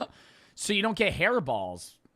Papa Meat, what do you mean? So when you want to lick your cat and then you don't have to deal with swallowing the hair and then coughing that up at a later date, potentially choking hazard. Yeah, but what's the novelty? Like, the issue is not grooming. Wait, dude, I had that. You owned that. Did you lick your cat? Your cat, but it's the idea of like, even if it's protected my mouth, do I want to lick my cat? It's for people that are like is it role play stuff? It's like, I want to show my cat how it feels when he licks me. So you put the thing in your tongue and you pretend to lick him, and oh wow, he's thoroughly enjoying it. Fucking manhandling it. Because if you walked up to it and did that, it would run away. It's cute. You guys bond over it. You like that, Samuel? The project received over 2,000 backers and raised $52,000, and it even appeared on Shark Tank. What they say? Yeah, let me guess. They didn't. Dude, Kevin O'Leary, $50,000. I'll buy the whole company. $50,000. I'm gonna get 5% of the company and an added $3 royalty on each product sold after the 10% is recouped. After the $50,000 is recouped, he always does some weird ass fucking offer, bro. I hate that shit. I love watching Shark Tank. And when I watch Shark Tank, I like, hey, 200 grand for 20%. Not, I'm going to give you $100,000 for 10% of your company. Once that 10% is recouped off the $3 royalty, that royalty is going to drop down to $2.25. Oh my God. You also know the bullshit about Shark Tank is it's literally just an ad show. And I feed into it. Because the majority of like Shark Tank deals don't actually go through. They make the deal because you go, oh, that's fucking awesome. And then you support the product. And then behind closed doors, they just don't do the deal. So then your company gets the promo. And so you even now too, I feel like I don't watch new Shark Tank because I feel like a lot of the time new Shark Tank shit, it's all good products. Whereas like old Shark Tank, it's like I hold the same regard to Shark Tank as I did America's Got Talent, where like older seasons were fire because most of the products were actual horse shit and they were terrible. And it was really funny because you were like, haha, this guy sucks. It was like Schadenfreude, right? It was like laughing at other people's stupid ideas, right? And you could say that's fucked up, but that's like what the show was, right? Like, let's be real. Old AGT was entertaining in the pre-select rounds, and then after that it sucked. That's not even a G's, Princess Taylor. That's the show. Same thing, okay, The Voice, that's not how it was. What's the one with Simon Cowell? American Idol. Same shit. Schadenfreude, right? You watch these famous music artists interview some guy that goes, I'm going to sing Adele. And then he gets mad when he doesn't get fucking picked. X Factor. It's all these shows from the early 2000s. They would just clown on people, right? And it's like, it was the same shit with Shark Tank. People would come with really shitty ideas. It was funny. And then every once in a while, you had a crazy good idea, like the fucking Sponge Daddy. And you were like, oh my God, I need one of those. I can put the spoon in its mouth. And then it fucking sells millions of dollars, right? Now it's all these like cool products that are already successful, right? I hate that shit. Not the Sponge Daddy, the Scrub Daddy. It should be called the Sponge Daddy. Scrub Daddy. Can we get her name change on that? I feel like I've always called it Sponge Daddy. Now on the show, they're all already successful products. Lame, right? Not only because now you're not giving like new, like basically Kickstarters a chance, but also because like I want to see somebody come with a really shitty product, you know? Sometimes I want to see somebody come up with like some dog poop catching machine where they tie a fucking bag to a dog's ass and try to sell it for $40. And it's like, okay, well, you actually spent 5 years of your life on this. That's fucking crazy. Like, how has nobody told you this is a terrible idea? Like, that's funny. There's also Jellowware, which are disposable cups you are supposed to eat instead of throwing away. And the creators came up with this idea after entering a Jello mold competition. In total, let me guess, the reason this failed was because, like, sanitation reasons. Like, you're gripping it. It's a cool idea, but, like, you're gripping it raw with your hand, and if you set it down, it's just picking up, and you have to drink it really fast. Jellowware had 229 backers and raised over $10,000. I feel like Jellowware in like a bowl of mac and cheese doesn't make sense to me. No, it only has very specific uses. You know, if it's supposed to be like a bowl, I mean, I guess with a drink, but even then, it's like, does it get Jellowware? sticky? Yeah, it would get sticky. How would it not? Oh my God! Yeah, your raw fist just holding it. Holding it, you know? Then there's also Fish on Wheels, and it's a fish tank on a low-powered RC car controlled by the fish inside, because you know they have sentience to do that. The fish tank had a camera that looked down inside the tank so to pinpoint the fish's position and control the vehicle. The developers initially wanted $70,000 and only raised about $6,000 before the project ultimately failed. This was probably because the tank couldn't be filled too high, otherwise the free See, like, this is something that should be a, like, Mark Rober YouTube video. This should be a Michael Reeves goldfish vid. This shouldn't be a product that you actually try to sell to people. It's, like, a funny idea. Like, what if your fish could drive a car? Frequent jerky movements caused by the fish panicking inside would spill water all over your floor. I like how it's like it would spill water all over your floor. That's the biggest people's concern. It isn't that the fish inside's being jerked around and probably gonna fucking die as well. I saw a video, something similar, but they put a snake. A snake, like we're just giving him, we're making him a lizard. We're giving him his legs back. And gave it legs. It's like in a tube and it can walk around. I feel like he would hate that. That goes against everything that it knows, right? Why would you need that? Another failed project is Paul, the sexiest smartphone charger. What the fuck is this? Like a full-size mannequin that you put your iPhone where its groin is? On the planet. Which is just a foam bust of a man's body with the phone charger at his penis and a wall charger coming out of his asshole. The creator was seeking Why would anybody want that? $8,000 in funding, but received only a little over. And why are we essentially grabbing the wire out of his butthole? But received only a little over 2,000 with a total of 12 supporters, which I will say is still a lot. I like how it's just like, we're going to give you half a mannequin and you can like. And then it's also like, okay, outside of like, why would anybody want this? This charging port is irreplaceable, I presume. Or are you able to change the cord? Like, can I put any cord there, or is this only working for like an iPhone 5 to iPhone 8? Charger at his penis and a wall charger coming out of his asshole. The creator was seeking $8,000 in funding, but received only a little over 2,000 with a total of 12 supporters, which I will say is still a lot. I like how it's just like. Might be a good idea if you could charge your phone with the kinetic energy. How would you do that? Aggressively rubbing the mannequin? What do you mean? We're gonna give you half a mannequin, and you can like, I guess you could fuck this if you want, or you can like finger his asshole. And some people. That's how you charge the phone. That's how you charge the phone. There's like a rubber band connected to some sort of like kinetic energy machine. You just have to fucking finger the shit out of the mannequin. Like, all right, fine, dude. I mean, $2,000 isn't nothing to sneeze at, right? I don't know. There's also the Thinking Egg, which had 4 versions, each raising well over $200,000. This is the one that I was talking of, bro. This shit's crazy. It made money. So we could say almost about $1 million in total. It's literally just a wooden or like metal egg that you're meant to fidget with while you're working at home. It's literally just like a stress. It's not even a stress ball. It's just you're supposed to just like. Oh, it's like those orbs. Yeah, but they don't look as cool. Those orbs are like a fushigi. Functionally, there is no difference between the versions except the material they're made of. And on their official website, they charge $17 per egg. You can just go to the store. You can go to the store, play around with a regular egg, and then you get to eat it. That's like, just to be honest. Or you can be like a badass and whittle your own egg out of a fucking wooden block. Created Creators can get inspiration from literally anywhere, like the creators of the Grilled Cheeses Grilled Cheese Press, who came up with their idea after watching an episode of their favorite show Glee titled Grilled Cheeses, which clearly many thought the concept was amazing because the Kickstarter was able to reach its $25,000 funding goal. This is something my grandma would like, I feel like. Yeah, it's a grilled cheese. Well, now you I'm get like, tricked. It's a dumb product, but it's more a gag gift than anything. Like, I don't think they're actually saying that this is something that's, like, amazing. Like, I have a Bob Ross toaster. Old people. Mom, look. I think that, yeah, so that's the thing. Is people Mom, look, it's Obama. probably got it as a practical joke, trick their grandmother and be like, oh, I love it. They probably wouldn't even eat it. There have been oh my God. Make the grilled cheese and say that it was just a pattern that appeared. You could trick an old person. Grandma, look! I made a grilled cheese. It's the shape of Jesus. Thousands of ridiculous products on Kickstarter, but many don't compare to the No Phone. Nearly 1,000 people paid a total of $18,000 for a 3D printed. The No Phone is a technology-free alternative to a constant hand-to-phone contact that allows you to stay connected with the real world.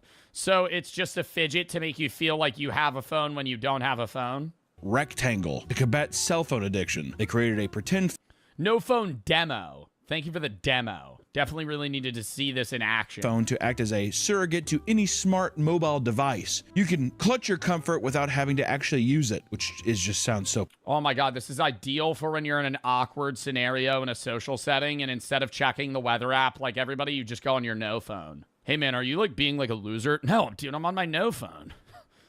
Sorry. Clutch your comfort without having to actually use it, which is just sounds so pathetic, doesn't it?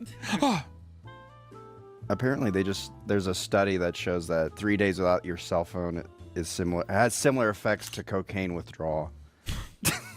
That'd be like torture, dude. Holy shit. I believe it too. You know what? Maybe I'm knocking the rectangle too quick.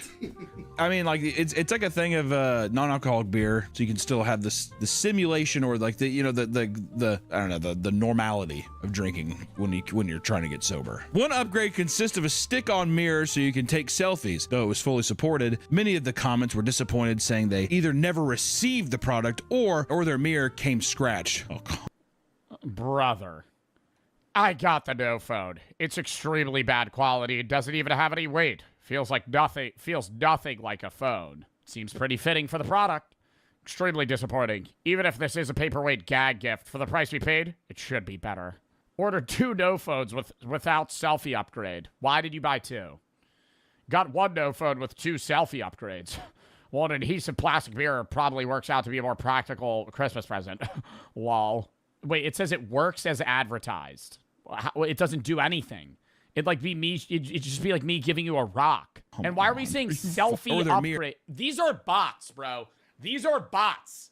These people are not real, boy. Roy Britton, the selfie upgrade. It's a fucking mirror. It works as advertised. The selfie upgrade is badly scratched, almost unusable. In 2014, the Air umbrella was advertised as a compact and lightweight alternative to the traditional umbrella. Instead of deploying a fabric material to protect you from the rain, it would instead blast a circular stream of air that would keep you dry without taking as much space. You know how much power that would need? You would need to be blowing like jet engine level fucking to fully cover your body. It would instead blast a circular stream of air that would keep you dry without taking as much space. Does that mean it's just like above you? Yeah, so like the rain comes with like. At that point too, I mean, like, is an umbrella that invasive? Also, how loud is that? I mean, to make it an actual dome, it would have to be insane. It would be insanely loud, right? The design wasn't without flaws. Yeah, I mean, it not even without flaws. It just wouldn't work. Like you would be as wet as if you just didn't have it, because for how small the product is, like even if it had like shop vac level output, it wouldn't stop the rain from hitting you. However, no. Not only would the battery life only be between 15 to 30 minutes, but one could assume that the water being pushed away from you would just be fired onto everything in the person's vicinity, aka the people all around you, or I mean everything's getting wet beside you. And as it turns out, these initial problems were far too difficult to rectify, and fears of it doing. Refund the supporters. Our project aroused great interest. We avoided an accident might do harm to users. Plan to connect the product, the electric bag, and the electric shoes through this through this technology. Jesus Christ. Electric bag? Harm to customers led to them being unable to release the product. They would issue an apology and attempt to refund their supporters, but delays in doing so would cause a tidal wave of furious backers, labeling them as scammers. And we'll try to get there. I'm not doing it. I mean, they're not scammers if they refunded. They just made a shitty product. They are assuming people will just forget. It's been 10 years. I mean, come on. Yeah. 100 grand. I mean, there's got to be some crazy backers in there. With all of these, there's like, you know, like $10,000 reward tiers. I have a feeling it was like in a metal tube. Like the thing's gonna lodge into your neck.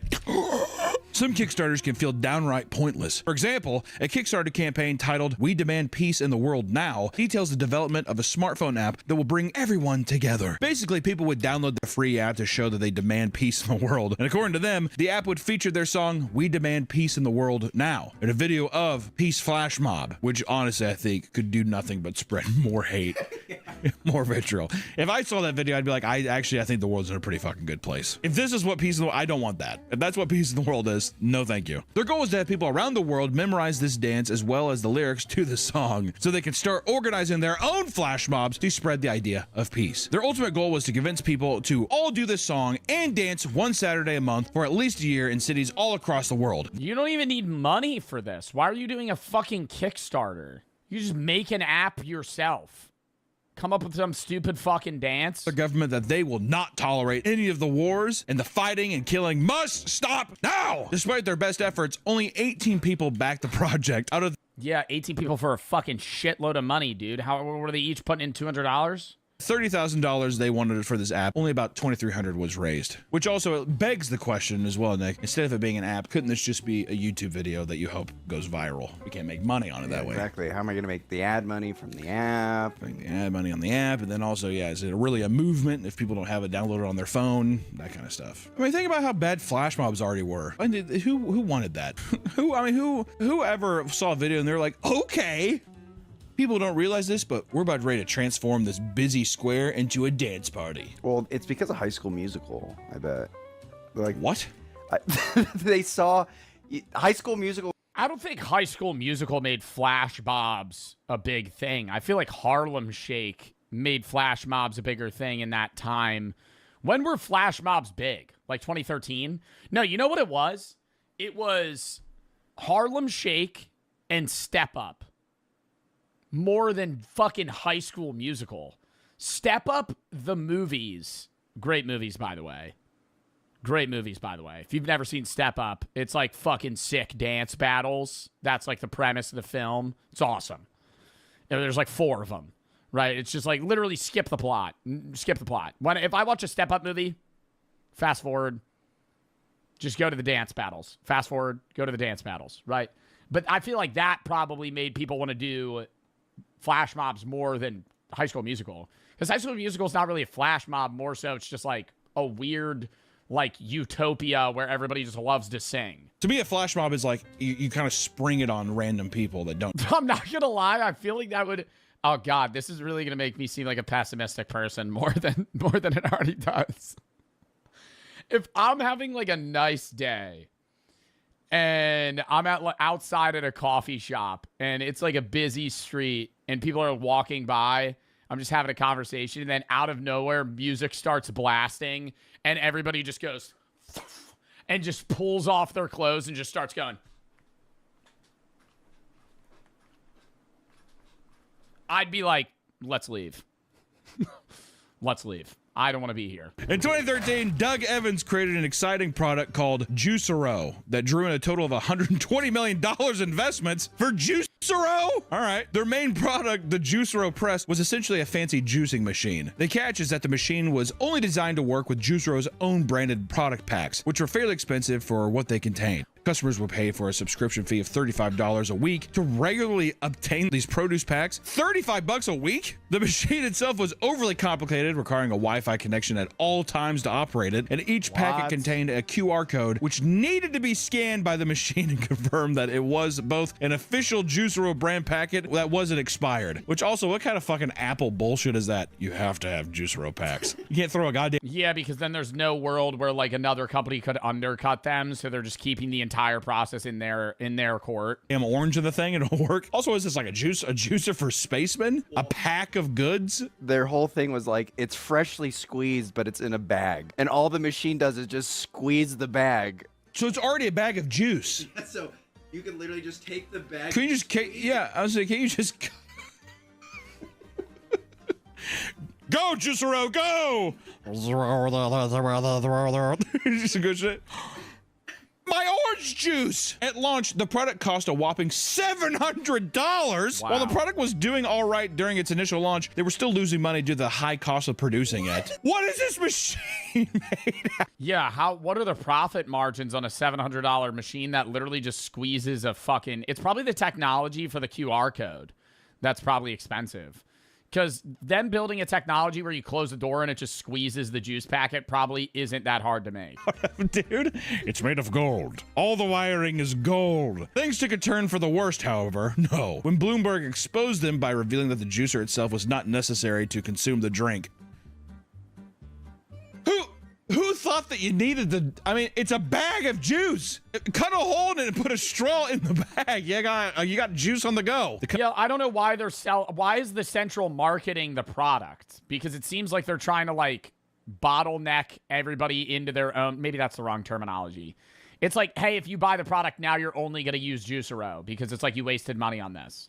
Versus somebody just buying, like, V8 or some sort of other fucking weird, already pre-juiced product. Some Kickstarter creators simply aren't equipped to handle the pushback that a poorly run campaign brings from their backers, like the creator of Pictures for Sad Children. John Campbell produced a webcomic of the same name in 2007, which focused on dark and absurdist humor that people really seem to connect with. The success prompted a Kickstarter campaign in 2012 that would raise money to produce physical copies of the comic. The $8,000 goal was exceeded, hitting over $50,000. Instead of this ending as yet another Kickstarter success story from a young artist, future updates to the campaign took a strange turn. John would post a lengthy post about their withering emotional state, treating the update tab on the campaign as more of a venting space. It turns out... No, it's the other rich white people. You know, the other ones. They've got all the money and they're doing wrong. I want to try and give my privilege to see what happens. It's impossible for me to do this since I carry my privilege around inside me forever. And he went on like a whole goddamn rant about this.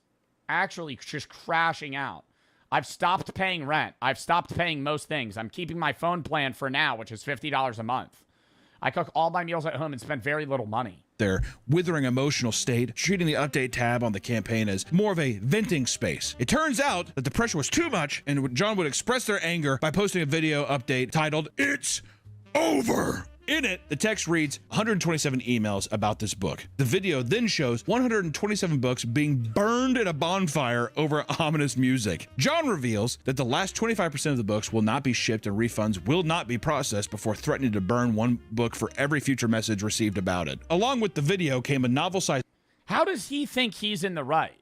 Like, why is he fucking tweaking right now?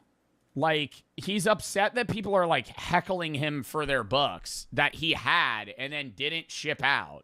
Like, why didn't you just give them the product? And then you're like, I'm not going to refund you. You guys are privileged. When I was young, my parents did some screaming at each other. As I came into consciousness, I learned that some of the screaming was about money. Once after... Brother, are we turning this into a parental lesson that money isn't everything? Why are you charging $75 for a stupid fucking book that's probably dog shit anyway? Who the hell would pay that amount of money for a fucking cartoon book? Once after a long period of debt, my family broke even, and then my mom ran up $1,100 or $11,000 on credit cards. Pretty big difference. Until my dad noticed and got upset. I was young enough that I only remember the number 11 was involved. I understand that that debt is kind of a privilege. Large parts of humanity aren't allowed to access money they don't have. Post that went from long personal stories to criticisms of capitalism. One quote reads, "If you would like a refund, please contact a fan of my work directly for your money. This is where the money would come from anyway. I am cutting out the middleman." For the most part, John erased all social media as well as the original webcomic archives. People still speculate about what... Why would somebody pay $75 for this? This is it, Jerry. What's it? This, Jerry, is the end. The end of what? My life stretches out before me, an indifferentiable gray mass, a low hum of decisions made between options that neither excite nor disgust me. So I'm tapping out. You're tapping out. I'm tapping out, baby. Clearly you've thought this through. Hold up. Clearly you've thought this through. Do you have razor blades? Who has razor blades? What the fuck is this cartoon about? Sylvia Plath here wants to end it all. You're going across the street. You want to go down the road? This cartoon sucks. Had happened in the first place, with many assuming it was related to intense drug use or simply untreated mental health problems. Which, here's the thing. If this was like, which I don't know if this is the case, if this was a Tumblr artist, does it not make sense that your update page would read the same? Granted, I think if you have something where somebody's paid for it, you gotta fulfill the obligation. Even if you are super late, I think that as long as you're like, I'm getting to it, this was way more than I expected. Yeah, people are gonna be annoyed, you know, but it's like, they're gonna get it. If it's like, oh yeah, sorry to the $75 backers, like, I'll get you your work. I know you gave me a lot of money. I'm very appreciative. Like, I made basically a year's salary off of fucking selling a goddamn paper cartoon. I'm having a hard time with it. I think if you're transparent and honest, people will be mad, but I think it's like, I'm trying my best to do it, and you're trying to be honest with it. Going on a hate campaign and burning books because you're like, I don't know, upset with other people, no bueno. There's a lot of times I've seen, like, I have a bunch of comic book buddies, like my buddy Jim Mahfood. He just did an amazing, like, Batman parody that was just all like, it's like a savage Batman book. Put it up here. It was really good. He had a successful campaign and stuff. But he asked other Kickstarter people being like, what's the best way to go about this? You know, other comic book people. I mean, like, I would just reach out to other people that have done that campaign. Also, you're human, dude. Mistakes happen. Once again, shout out Jim Mahfood and also Jake. Put up both of them. Two awesome comic book artists and also my buddy. Yeah, those are also sick comics, dude. The artwork's awesome. Baltimore. I have too many comic book friends. But I've known these people for a while, and I love all of them. Baltimore, there's his art. It's very good. His comics are very good. Jake, he does a lot of my storyboard art, but also he's an amazing comic book artist. And Jim, there you go. Watch out for their Kickstarters. Maybe they have one. I feel like a lot of the Kickstarters, it doesn't matter. Who gives a shit? Outdoors for Everyone project was a failed Kickstarter created by David Mills. His goal was to allow old, disabled, or underprivileged people to enjoy beautiful nature settings they could never visit. Not by taking them there, but by creating gigantic, high-quality prints they could look at, which... it sounds pretty silly, but I can see that being like a noble cause. You'll never go there. Don't I mean, you look at that, it's pretty, right? You'll never be there, but this is kind of like it.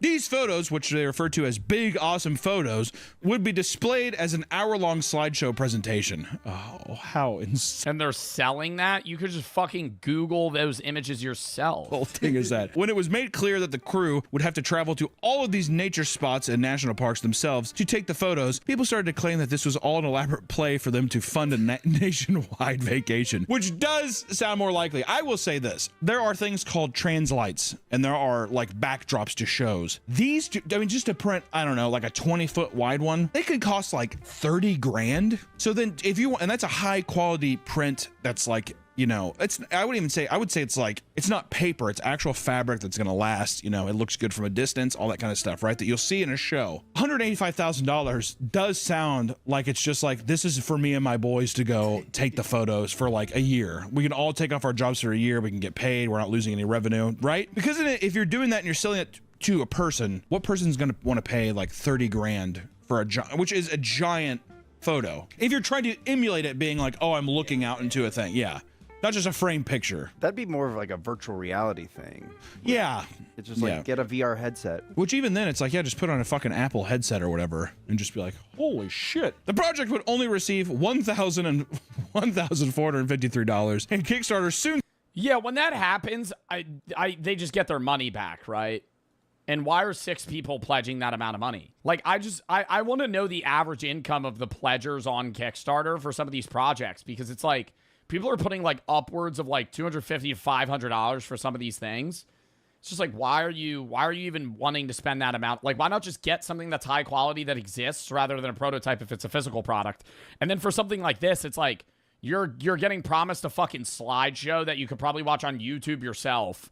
and you're paying for other people to go on a vacation. Among the many project genres Kickstarter offers, games are probably among the most, if not the most popular on the entire platform. In 2017, a new MMO project called Ash of Creation was launched, and over the last decade, it has raised over $3 million while in development. However, at the beginning... $3 million? Dude, you don't need that much. Like, I don't want to say this is also pointless. I mean, it really depends on the idea, but if you're an indie dev with no money and no backing, I feel like you could still make fire games with like $5,000. Like, a lot of the fucking horror games that we play on stream, some of the best games that I've played are so cheap. Like, and I know a lot of people go like LAI, and I don't think AI should be a forefront in a lot of these games. But like when I buy a $5 indie horror game and there's a little bit of AI involved, I'm not mad, right? Because nobody's losing a job. It's different if it's like AAA devs that are fucking substituting AI for bullshit.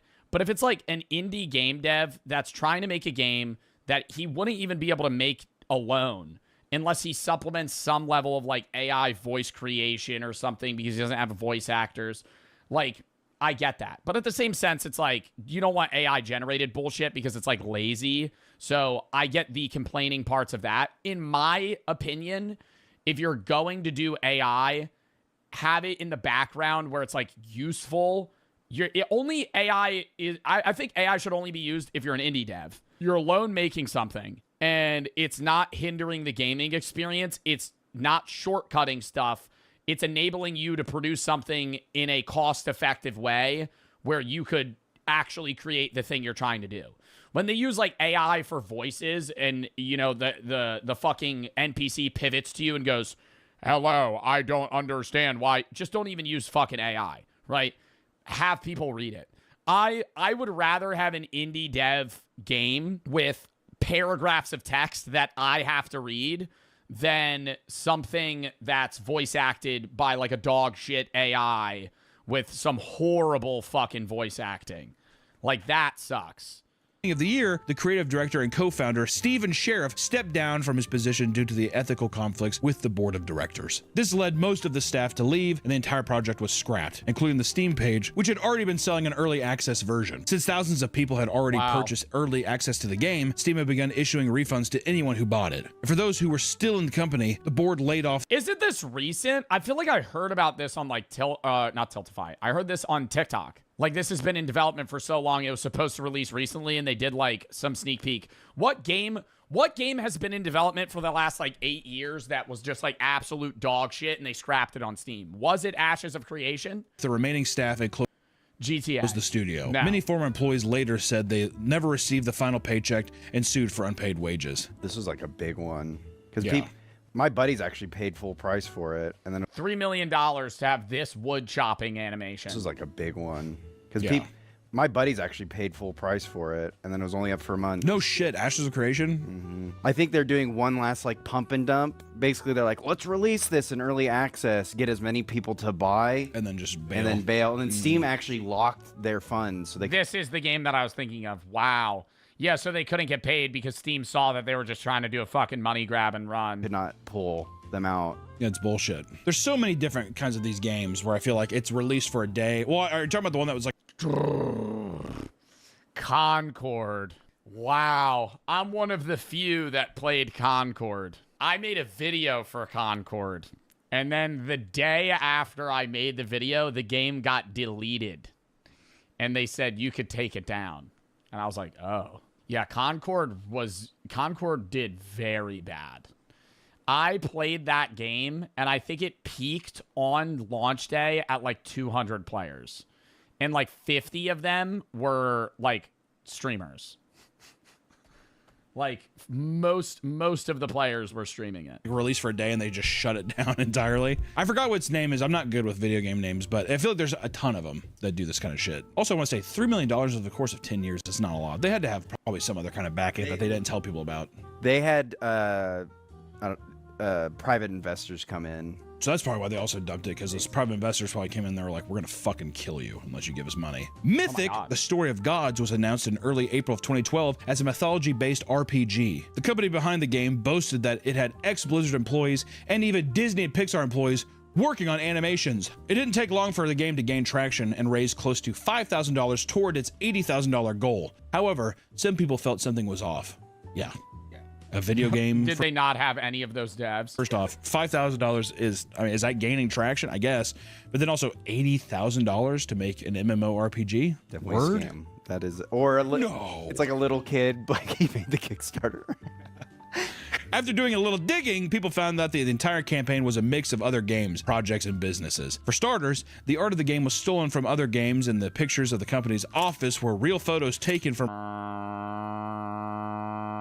Like, you just kind of like dissociate because you're like, oh my God, I'm trying to learn all these new rules. And I have friends that love like really complicated board games where you also like RP. And it was this horror. It was really fun. I don't even know the name of the game, but he shows me, he goes, this is what we're playing. And it's like houses of something or some bullshit. And I'm like, oh no. And he's like, okay, so we're like basically roaming a house, and I'll describe the game to you in the way that he described it to me. Maybe somebody will know the name of the game, but like this is just how complicated the game was. So he's like, so there's like, okay, so you're going to pick a character and you're going to have like stat tokens like speed, stamina, fucking might, and some other shit. And you're going to be roaming a house, and you're going to be able to explore different rooms. So there's an upstairs, downstairs, and basement, and you're basically building the map as you play it. And as you're roaming through the map, you're going to encounter different things like omens, items, or like some other experience. And every time, after every roll you encounter an omen, you have to roll to see if there's a spawn awakening, right? And every time if there's a spawn awakening, there's a chance that you become the imposter. And if you become the imposter, then everybody's going against you, and then you have to roam the house. You have to get a packet corresponding with like what place you became the imposter in, and that's how you're going to determine whether or not how you're going to win the game. Sometimes you're going to have to sacrifice things, and lost ya. I'm explaining the game though. Lost ya. And he's just, it's called Betrayal. Is it really? Wait. Oh my God, it is. It's a good fucking game though.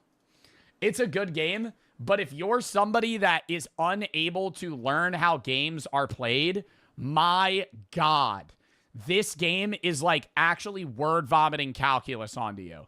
Like, I'm sitting there and he's trying to explain everything that's happening, and I'm going, and every card does 9 paragraphs of information. Metallica, which focused on, quote, the experience of living as a member of the stellar consciousness of the galaxy. Like some Evangelion ending, like end of series shit. According to her, I still don't understand Clue. See, now that's not the same as Betrayal. Clue is like, there's a murder weapon and a murderer, and you're just supposed to figure out who it is. Like, I feel like that's a lot different. It's a cross between Risk and Magic the Gathering. Ah.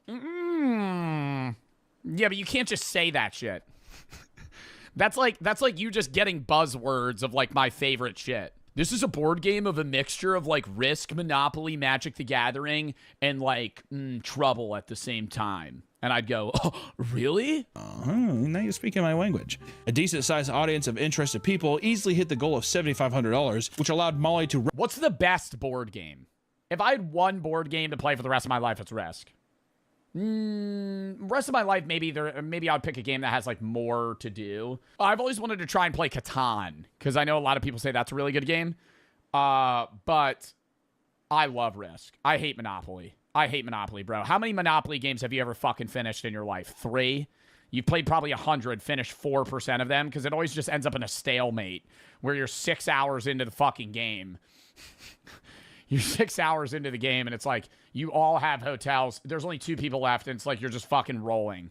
Regularly post updates and stay ahead of schedule. When the product was ready to be shipped out, delays started to frustrate people who would go on to critique her in the comments of the campaign. Things all changed one day when Molly started posting weird updates to explain why things were being delayed. Apparently, it no longer had to do with just printing issues, because she was now being harassed by celestial mass claiming... What? She was now being harassed... I've been harassed by a voice that is claiming to be the sun, and it's been attacking me and harassing me almost every hour of the day. This is the best way I can explain what I'm going through. If anybody has any advice or offer help with this problem, you have schizophrenia. It wasn't really what I was hoping for, and it was not very much not what I was told marketing this game was going to be like the last year when I was working on it. The voice says the Sun doesn't want you to publish Catalica because it wants to be almost exactly like Catalica, but it keep it all a secret. If you publish your game, it's not going to let people in on too many secrets. By a celestial mass claiming to be the sun. I mean, do you just see that Kickstarter post and you're like, awesome? Like when it comes to this, of like, it's heartbreaking. I'm paraphrasing this because what I want to say is I would see that and be like, no way, mental breakdown, sick. No, I mean, dude, imagine you're a backer of this. If I saw that, I feel like I wouldn't be upset. I'd be like, what the fuck? Not only was she being harassed by the Sun all day, it was urging her not to release the board game for fear that it would reveal too many cosmic secrets. She also claimed that the U.S. How would the board game... Navy was watching her because her board game referenced experimental plasma technology. A little bit of gang stalking in there too. I love that. I love that. Cosmic horror with just the U.S. Navy is stalking her. Just a dash of gang stalking. Many of the people in the comments were being supportive. What? Yo, why is he... Dash of gang stalking. Many of the... Buddy Ray Smith so badly wants to play Catalica. Relax. Ignore the Sun. Take your time. We can wait. Be yourself. Enjoy. Don't stress over the wonders of creation. Many of the people in the comments were being supportive. What? I'm sorry the Sun is watching you and the Navy is also on your back. Keep your secret, sister. One man in particular, however, pretended to be the Sun and... Hey, Molly, it's me, the Sun. Get the 20 cans of gasoline, set the nearby school on fire? No. See, that's not funny.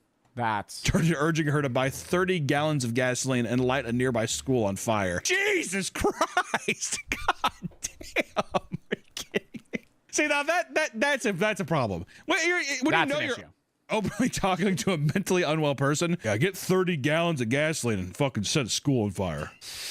Yeah, I tapped 2 islands, I'm gonna play Counterspell. Updates would continue all the way up until 2023, and in the end, only a small number of people would actually ever receive the game, making it some sort of collector's item. Everyone else was left behind, despite putting in money and followed the project for years. Which I gotta say, it has to be some kind of like religious tome now. I was gonna say, she actually released something.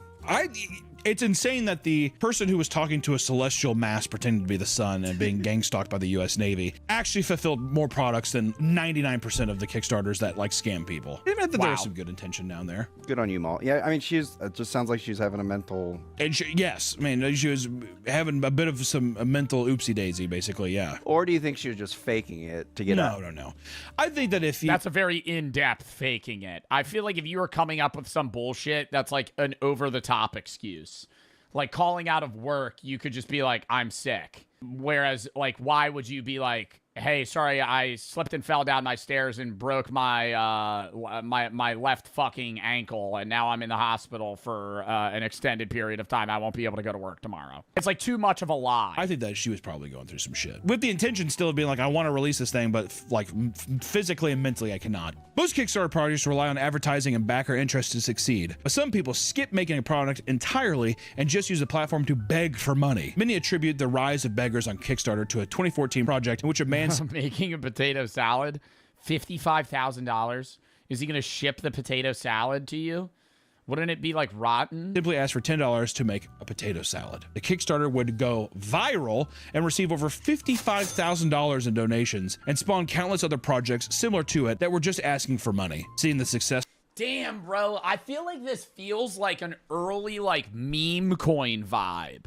Just like some bullshit that somehow like popped off and made money and then just spawns a bunch of like duplicate scammers. From all the potato salad clones, lots of young children and teens started getting on Kickstarter and asking for anywhere from $800 to $2,000 for a gaming setup. And most of the time, the reason they needed such expensive rigs is they wanted to start a gaming YouTube channel or to start streaming, which if I saw that, I'd do. Nope. I'd rather have a just kid be like, I just really want a good system so I can play games on the highest quality. I would be more sweat. Yeah, Kickstarter to start streaming is kind of weird. I would rather support, like, if from a viewing perspective, it would be cooler to see somebody be like, oh, I just want a PC setup so I can play games, versus being like, I want to be the next Junko. I want to be the next Jinxie. Right now I'm Copper. Right now I'm Copper in Rainbow, and I think I'm gonna be able to improve drastically. Right now I mean Mira and Ying. Crowdfunding sites are a wonderful thing. After all, there are all sorts of creative people who with brilliant ideas that simply don't have the money to make them a reality, or they don't have the... Well, it's also like, dude, there would be, okay, there's also like a reasonable amount, you know? It's also weird, like, if you had a Kickstarter to be like, I want to start streaming, people fund it, and then you rarely stream, they're going to be annoyed, and it's also like, what if the content's just terrible? I also think a lot of people getting into streaming think they need some crazy fucking setup, and, like, I get some of you guys, bro, being like, hey, Joe, how much is your camera? And, like, what type of camera and mic do you have? I'm trying to get into streaming. And I'm like, bro, why are you trying to buy, like, a Shure SM7DB? Like, why are you trying to buy a $600 mic and a $5,000 camera to fucking start streaming? Like, I started streaming on a fucking Chinese 1080p webcam that I got on, like, a Booth website and a fucking Blue Snowball mic that was $40 and, like, a shitty pre-built PC. Like, you don't need some crazy setup to start streaming. Like, yeah, you upgrade over time and, like, you reinvest into the stream. That's the goal. It's like, I'm going to put in a little money. I'll do it on the side for fun. And then the money that I make, I'll just keep putting in until the content gets better. And at some point, you know, I pop off. Now it becomes a job. If not, I just have a better setup and I could fucking play better games. Like, I think that's the way you should perceive it rather than be like, oh, I need to invest. Dude, like, the people that buy, like, a 10K fucking stream. You ever see, like a famous rapper or, like, somebody that got famous somewhere else be like, hey, Chad, I'm going to start streaming. Peep this. And they bought, like, an Apple PC that's, like, 30 grand. That's not even meant for gaming. And, like, a fucking monitor. I'm like, what are you doing, bro? Like, why are you doing that? Like, that's just...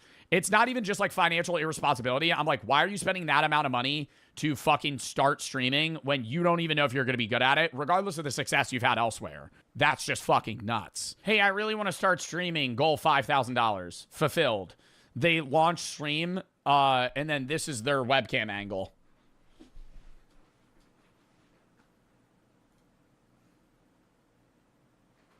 And they're playing fucking Fortnite, 0 build, ranked in silver elo, and not talking. You're so dog water. Oh, wow. Yo, you're turbo trash, buddy. Like, literally just repeating, like, word vomit lines that, like, other streamers say. Oh, my God. It's, like, too much of, like, trying to be a dupe, bro. Like, just be your own person, you know? Dude, W fucking Papa Meat video. I don't think anything's wrong with supporting a Kickstarter. I think it's more so just like, bro, like, look into the idea. You know, how much, like, if you're paying fucking $250 for a video game to drop, I'm like, what are we doing? You know? All right, I gotta piss real quick, then we got one more video before this COD event.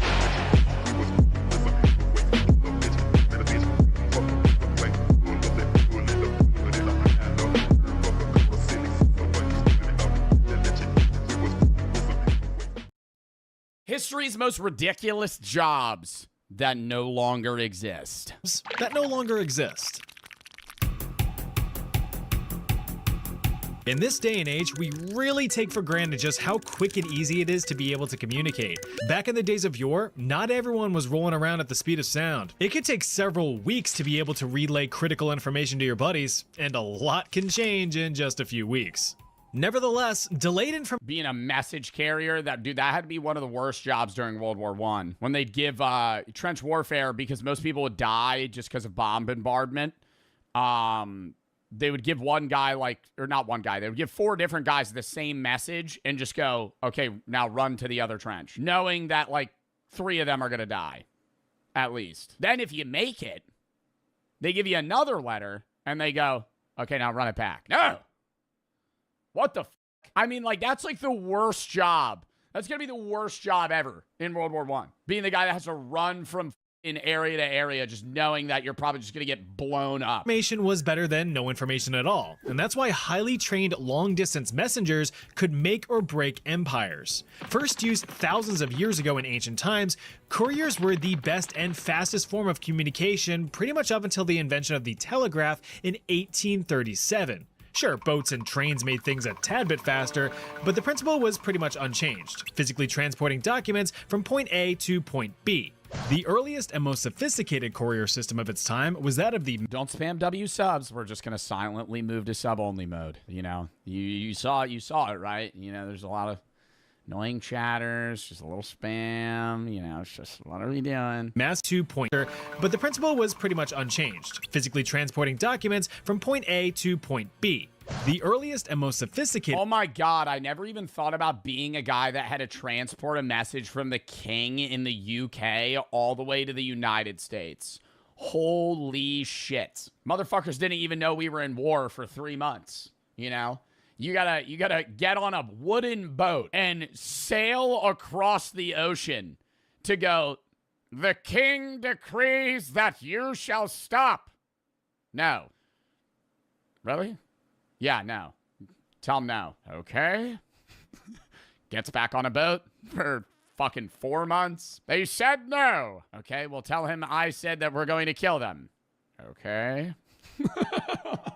Okay, I'll be back. The courier system of its time was that of the massive and girthy Achaemenid Empire, also known as, or at least considered to be, the first Persian Empire. They constructed the ping delay, dude, is horrible. Oh my God. Yo, that had to feel like having a chat on a 10-minute delay, actually. Saying some shit, not getting a response for fucking forever. You're like reading a message from 8 years ago. You're like, oh shit. Arium, a series of relay stations littered across the Royal Road, the main vein of the empire. This connected 2 major cities within the empire, Susa. Yeah, but that's not nearly as bad. Like you having to like get on a horse and ride for like 7 days, 8 days. Like, how long do you think it would take? And Sardes, can you? It probably actually way longer than that. Can you deliver this message to Sardes? Yeah, no problem at all. Sardes, no. The Royal Road stretched across 1,700 miles of the empire's western half. How long does that take to ride a horse that far? With patrolling guards and security stations. A while. It's time to redeem debt. It was a relay? Oh, so you're saying they run it to a guy who runs it to a guy who runs it to a guy who runs it to a guy who runs it to a guy who runs it to a guy who runs it to a guy who runs it to a guy who runs it to a guy who runs it to the guy that's supposed to get the message. At regular intervals, making it heavily secured. I mean, it kind of had to be. Messengers traveling down the road were carrying the orders from the Great King himself, so they were pretty important. Anyone severing or intercepting that line of communication could cause devastating effects.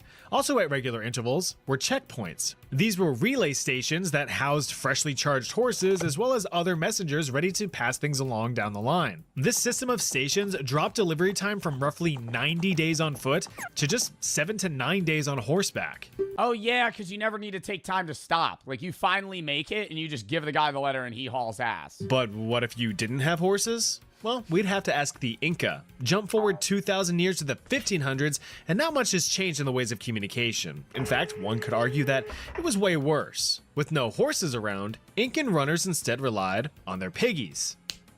They had a run? Yo, you gotta deliver this 3 countries over. Ooh.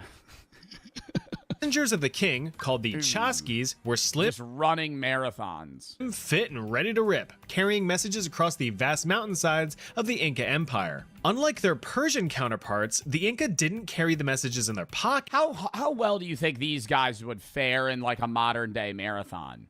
Because if you're a Chasky and your entire job is to just deliver messages on feet or on foot, you gotta be bad. I feel like if you gave them like Nike runners and you're like, all right, get in this race, I feel like they do pretty good now. Like their Persian counterparts, the Inca didn't carry the messages in their pockets, but rather their noggins. And that's because the Inca... They had to remember the message. Oh my God. Dude, you make it all the way there and you're just like, all right, what did he have to say? Fuck. I don't remember. Something about... somebody dying, I'm not sure. Did not have any formal written language. Oh, that's wild, right? Instead, apart from some complex numerical systems involving tied knots of string, everything was spoken. So what? They had a number system of tied string, but they had no written language. They never thought, like, maybe we should write this down. This is really a pain in the ass to try and remember a specific message for a day straight. And it's like, it's probably a not just sometimes one sentence. Like if you have to relay a message, you might have to relay like a complex idea, you know? Like it's not as simple as like, oh, hey, go tell this person this king has died. We need to meet up. It's like, No, you have to go let them know like a full paragraph of info. A strong memory was the key to getting the right message across. It's like the telephone game. Well, I think in this instance, there's not a relay. I don't think it's a guy telling somebody another message who's telling somebody else. I think it's just like, hey, you have to go tell them this. The Chasquis were tasked with relaying the king's orders to nearby provinces and military commanders. Tell the soldiers that they're doing a solid job and to keep up the great work. Yes, my king. There's no way it was that simple. The Inca, though, did rely on relay stations to always have a fresh pair of legs ready to... That's worse! That's worse! You have the fresh pair of legs, but then now I'm telling a guy a message that I was told, and he has to tell somebody else, and then now it's like the message gets to the guy that needs to hear it, and it's just fucked. To deliver a message. It is telephones. According to Spanish chroniclers, that's a fun word to say, each station was about a half a league apart, but could be as far as a league and a half. That's over 5 miles, or for you metric fellas, over 832. 5 miles, bro? That's not that far for a guy to, like, I mean, that's a far run. Like, I couldn't run 5 miles, like, easily. But for a guy that's job is to run something 5 miles. 2,000 centimeters. The stations were more or less weather-resistant small huts. Why did we not hold the fuck up? For the people that don't use we use the Imperial. For people who don't use the Imperial system, why are we telling them how many centimeters it is? Just say how many kilometers. 8.3 kilometers. 132,000 centimeters. The stations were more or less weather-resistant small... It's a joke. Yeah, I know, but it's still... huts with other Chasquis standing about, ready to get a move on. Upon arriving, the first messenger would give the oral performance. You must be fun at parties. Oh my god, I remember I used to get that all the time. But then I usually was the guy that was like, why are you fixing a watermelon with ramen? Just eat the watermelon. Performance for his buddies, and then repeat the message that he came with. After memorizing the information, the next Chasqui sprinted up to 5 miles to the next station. Now keep in mind, this was the Inca Empire. It wasn't easily traversed flat road. It was pretty much uphill both ways, wobbly, cobbly stone roads 10,000 feet above sea level, on par with how our parents walk to and from school every day, or so they claim. The king said to slob his knob, and that Greg's a jerk. The fuck did I do? It's unfortunate that sometimes things get lost in translation, but remember the first rule of exchanging information. Never shoot the messenger. Sin Eater? What? That's a job? What do you do? Leave it to the English to come up with some spooky dooky hocus pocus type stuff. If you're extremely poor and a social outcast with no lucrative or meaningful skills whatsoever... Oh my god, you probably gonna eat like their poop or something, dude. Holy... Then the profession of Sin Eater might have been on the menu for you. Blimey. Historically, the job was performed throughout the early 17th century up until the 19th century, mostly in England, Scotland, and Wales. So just this area. As a Sin Eater, you were always on call for your services, as people have a tendency of kicking the bucket at any given time. So while you sat slapping mud around all day outside your thatched roof cottage, you could receive the news of a local death at the drop of a hat. Oh, he's dead. A relative or loved one would seek out your services almost immediately after the passing had passed. Once you were summoned, you'd pull up your britches and tween off screen to convene with the spiritually unclean. Arriving at the door, you politely knock before entering. This seems like a good ass job though, bro. What do I gotta go up to the dead guy and go, all right, I've eaten his sins. He's clean. You waddle inside to see your new customer and get to work. So it's gonna be like you have to eat a small intestine or some weird shit. You gotta drink his blood. So your job as the local Sin Eater was to, as you could probably guess, eat the sins of the deceased, as praying How do you do that? And repentance apparently wasn't good enough. Now, the eating of the sins was of course symbolic in nature, but it was conducted in a literal fashion. The family of the dearly departed presented the Sin Don't say you had to eat him. Eater with food, usually bread and beer. The food was placed on the chest or face of the individual right as they had passed away, supposedly. All right, that's pretty awkward. That's pretty awkward. I'm not gonna lie. Okay, so there's a dead guy with a loaf of bread and a pint of beer on his stomach, and the family is going to watch me eat the bread and beer while they're crying over his dead body. And I'm sitting in a dark room because it's the medieval ages, next to a rotting corpse. And I'm just like, just eating bread. You do get free food and a pint of beer. That's pretty awesome. You leave a little drunk. At least sucking up all the bad juju as good bread. Thanks for the beer. The soul floated to regions. I'd go, I think he's still spiritually unclean. I'm going to need another 3 beers. I think I'm going to need another, I'm sensing something wrong here. I think I'm going to need another 4 or 5 beers. Beyond. So, now with the food being properly seasoned with a pinch of immorality and a dash of transgression, it was time to chow down. The basic idea of the whole ceremony was that you would effectively absolve the dead of any wrongdoings committed in life, allowing them a clean slate departure for the heavens as a certified good boy. Now, you're probably not surprised to learn that this was far from a Michelin star dining experience. The bread was all stale, and the beer was warm with a bunch of gross floaties in it. Perfect for the hipsters, but... Okay, and you lost me. Stale bread, warm beer? Ooh. Less than ideal. Warm beer, and it probably tastes like shit, too. For normal people. So after munching and crunching and glugging and chugging, you'd say a quick yet emotionally packed prayer. Rub-a-dub-dub, thanks for the grub. May he be absolved. And then I run out. I dive through the window, break the glass. He's clean. Yay, God. Where's the shitter? Now with a proper sense of closure, you'd receive your paltry fee and be promptly vacated from the premises. So while your work of purifying one's soul was well appreciated... Bro, and you get like free food though, no? I feel like this is a W side hustle. You were looked down upon, even outcasted. The belief was that... Oh, because now you have all the sins. That you'd retain all of these absorbed sins, polluting your own soul in the process. That being the case, sin eaters were forced to live reclusive and isolated lives, being hated, ridiculed, and shunned by the locals. Until it was time to deep throat a sin or 12. It's not exactly clear how the tradition of sin eating was started. Some believe that it derives from the Jewish tradition of the scapegoat, a literal goat that was imbued with all of the local sins and troubles, sent out into the wilderness and actively prodded off a cliff, taking all of the town's trials and tribulations with it. Atonement complete. Thanks, Mr. Goat. Wow, like we as a human race are like so fucking stupid, dude. It's unreal. We fully believed that like we could just like put the fucking every bad thing you've done onto a goat and then just throw it off a cliff, and that makes it better. For sin eating, it seems that the tradition was finally laid to rest in the beginning of the 20th century with the death of Richard Munslow, the last known sin eater in England. Dude, 1906? I mean, that's like a long time ago, but that's still like modern day history. Like, we're almost at the roaring 20s there.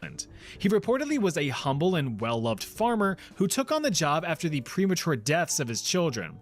Very sad. All in all, sin eating really was a self-sacrifice when you look at it, trading in any sense of social standing for a few pence. But hey, free bread and beer. That's what I'm saying.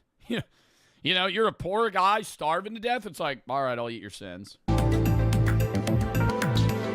If you thought your childhood was rough... What was this? Powder monkey. Oh, you just gotta like run back and forth cannon powder?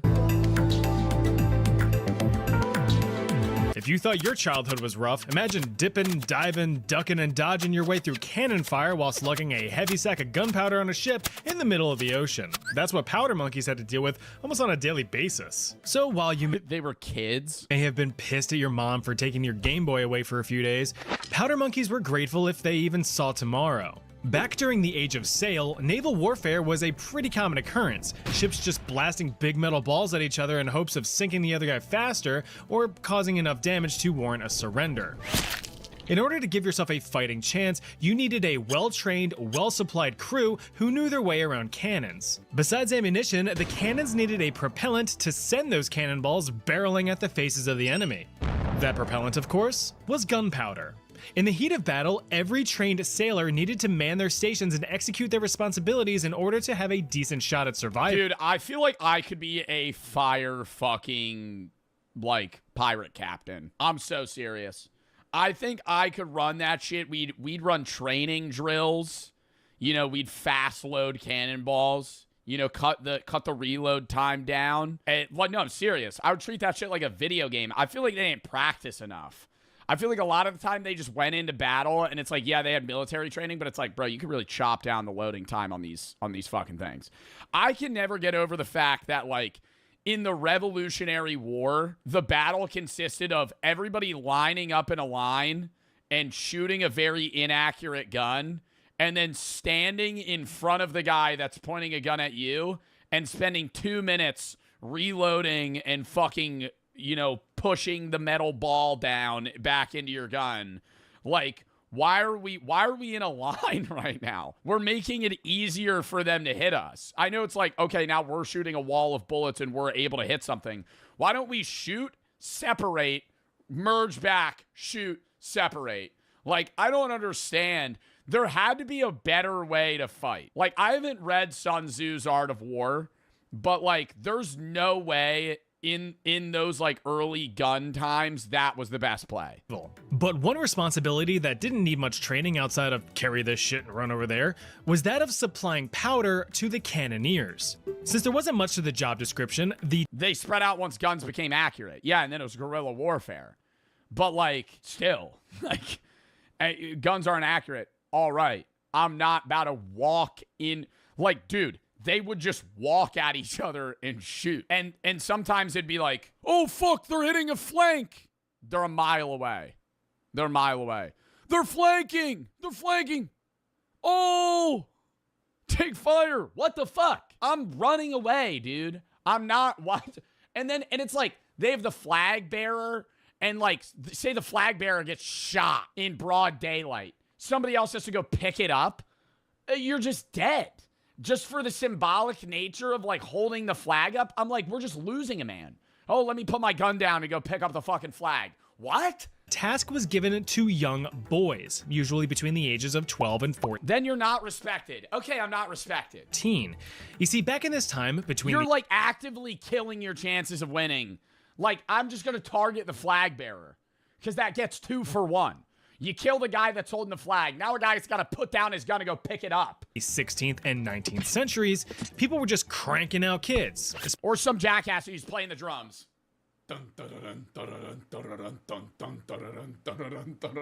Gets his head clean blown off with a cannon. Especially the poor. Simultaneously, it's a war crime. The guns were inaccurate. You can't say that I could go, I didn't mean to shoot him. I was aiming that way. Nature was just cranking out infectious and deadly diseases, and industry was cranking out fatal working conditions, both of which were promptly streamlining children into the orphanage pipeline. This, of course, caused orphanages to become overburdened, and they needed some relief. And where's the best place to put able-bodied youngsters just looking for any kind of future? The army! The military, of course. European and eventually American navies were scooping up hundreds of impoverished chaps each year and dumping them on ships to take on the role of powder monkey, more often than not against their will. But the young lads were quicker, more agile, and physically smaller than their adult counterparts, making them perfect candidates for the job. During a battle, each boy would quickly carry at least 2 leather cases housing powder cartridges from the ship's powder magazine deep down in the hull, all the way up to the cannons. A dangerous job for sure, but a critical one for the success of... Mr. Spiff just said, made him grow up. Yeah, made him get some hair on their chest. Yeah, did him good. Did him good. The skirmish. Same thing with chimney sweeps. Yeah, go jump in that hole. Oi, lad. Go jump in that hole. Here's a broomstick. Bring me that very explosive powder, eh? And be quick about it. Yes, sir. Right away, sir. It's because guns weren't accurate and standing in a line was the only way they found to hit the enemy. Muskets hit inaccurately and had a row of them guaranteed that the enemy gets hit. Hitting a flag bearer wasn't a war crime. It showed that their patriotism. Bro, listen. Okay, standing in a line proves accuracy. Why don't they stand in an arc? Why don't they surround the enemy spaced out so they're all aiming in a diverging point where even if they're inaccurate, they're likely to still hit an enemy, but they're not a wall. So individually, the odds that you get hit are extremely low. You know, hey, let's spread out in groups where we just go doom, doom, doom, doom, doom, doom, and aim like inward. They did do that, yeah, but all the shit you see is like people in like literal lines just fucking shooting, standing like a foot apart from each other. That's a good lad. In exchange, the young fellows were clothed, fed, and given— You're gonna shoot at one person. No, I'm gonna shoot at the group of idiots that are fucking lined up, aiming at me alone. Right? All right, you'll kill me. I'm one person. We all shoot at you from different directions. We just killed 10 of you. Beds, even a little bit of education to fill their head. Dude, it's wild how high ground in like early war times was just GG's. We're on a hill. It's over. No point in fighting. No point in fighting. You've lost. Even now, having high ground's crazy, but like back then, dude, oh my God. Having high ground, it was just, you're cooked. We're just going to aim cannons at you and it's over. The plan was to have the boys eventually become official full-time members of the Navy, assuming that they survived to adulthood. Yet despite the fact that they were a key part of the crew, they held no formal naval rank on the ships which they served. Now, while it was nice to have a place to call home, clothes on your back— oh my God, this is a real powder monkey— and food in your belly, it of course came with the steep price of witnessing the horrors of war. Just to clarify, I said that powder monkeys were usually between the ages of 12 and 14, but in reality, some were much younger, with some documentation showing cases of children as young as Jumpin' Jim and Legless Larry. 7 years old. These little guys were subjected to watching— bro, there's zero chance a 7-year-old would be good at delivering gunpowder. Their fellow crewmen being blown to smithereens, impaled by split bits of ship, blinded by shrapnel, or having limbs ripped from rogue cannon fire. None of which they were immune to themselves, mind you. It wasn't until the end of the War of 1812 that formal regulations were put in place, preventing any recruitment of powder monkeys under the age of 12 from serving on ships in the United States. The British followed in suit with an age limit of 13. Bro, you're a 7-year-old on a fucking warship. Oh my God. 13 for the role, though these age restrictions were still often ignored. And you're getting targeted, dude. They board your ship, you're just easy kills. Like, and they're gonna kill you. Because, I mean, like, maybe they take you captive if you're lucky or some shit, but, like, they're just gonna kill you. This did, however, fully die out in the mid-1800s once child labor laws were put in place and technology made the role obsolete. Sorry, kids. Looks like it's a big old box of PTSD for Christmas this year. Euroscopist. Medieval medicine was wild. Physicians back then were really just throwing anything at the wall to see what stuck, which led to a bunch of strange medical practices that would, luckily, fall out of favor once modern medicine emerged. One such practice was that of uroscopy, the art and science of checking out your pee to determine your health. Now, oh my God, dude, was there like a guy that would like taste your urine? No fucking way. Why is this the Epstein Island here? What the fuck? I know what you're thinking. Isn't this still used in the modern day? Yes, but no. Urinalysis, as it's practiced today, uses chemical, physical, and microscopic analysis of urine samples to generate quantitative data for diagnosis. Versus a guy just going, yeah, I think you're gonna die soon. Uroscopy— that tasted bad. Let me say this nicely. That was gross. On the other hand, well, it had dudes snooping, sniffing, and sipping your pee. Well, Doc? I need a second opinion. And what is that guy doing? Is he comparing the urines of like healthy people and unhealthy people and then determining that like if your urine tastes like an unhealthy guy, you're gonna be unhealthy? Yeah. Now, that actually doesn't seem like bad logic to me. Like, I'm serious. Out of all the dumb shit that, like, people did medically, where it was like, oh, smells are the reason you're getting sick during the bubonic plague. Like, having a guy drink the pee of a dying man and a healthy man, and then now you know the taste, it's like, okay, now let me just taste other people's urine, and if it tastes like the unhealthy guy, you're probably going to be unhealthy. But, I mean, I feel like that would be, like, semi-true if you had, like, weird kidney problems. You might be surprised to know that the practice of uroscopy has been around for thousands and thousands of years. The earliest known evidence— damn, bro, you think they were getting paid well to drink people's piss? Evidence that historians have dates all the way back to the 4th millennium BC, where some ancient Sumerian physicians took note of urinary color. Perhaps the most profound early evidence that we have comes from the ancient Egyptians around 1550 BC. This is the Ebers Papyrus, a 65-foot-long medical scroll from ancient Egypt's New Kingdom era. This single document details over 800 diagnoses and remedies for all kinds of conditions ranging from skin problems, eye problems, burns, tumors, a limp, broken bones. I don't know, dude. If you're alive in like the year 4000 BC and you pee black, it's over. Like, it's just over, man. Now it's like, okay, sure, but I'm not going to like a urologist in the year 4000 BC to stare at my pee and be like, yeah, this is bad. Bird's teeth, brown parasite. I'm going to prescribe you to eat 3 mullein leaves. And of course, that'll cure you. Urinary conditions. The study and examination of urine continued for a while, but the formal occupation of uroscopist is believed to have been introduced between the 4th and 7th centuries in the Byzantine Empire. Didn't you drink piss? Yes, I've drank my own piss multiple times on accident. On accident. Keep that in mind. One time, I'm not going through these stories again. Yes, I've drank my piss on accident. It tastes like really thick, warm salt water, if you're curious. Pee tastes like really gross salt water. Like slimy salt water. Empire, hitting its peak in the Middle Ages. According to medieval Welsh medical texts, it was believed that urine was the filtrate of the Tell us the story. I'm like a freshman or sophomore in high school. I'm playing Black Ops 3 Search and Destroy. Maybe I was in 8th grade. I'm playing Black Ops 3 Search and Destroy, because I think that's when it came out, actually. I might have been in like 7th or 8th grade. I'm playing Black Ops 3 Search and Destroy. It's mid-round. I have to pee. I can't run to the bathroom. I pee in a bottle that I was just drinking out of. I put it back where I was drinking out of. Moments later, I go, I'm quite thirsty. And instinctively, I grab the bottle. I sip it. I go, that's piss. Yuck. Spit it out. Wash my mouth. Move on. Right?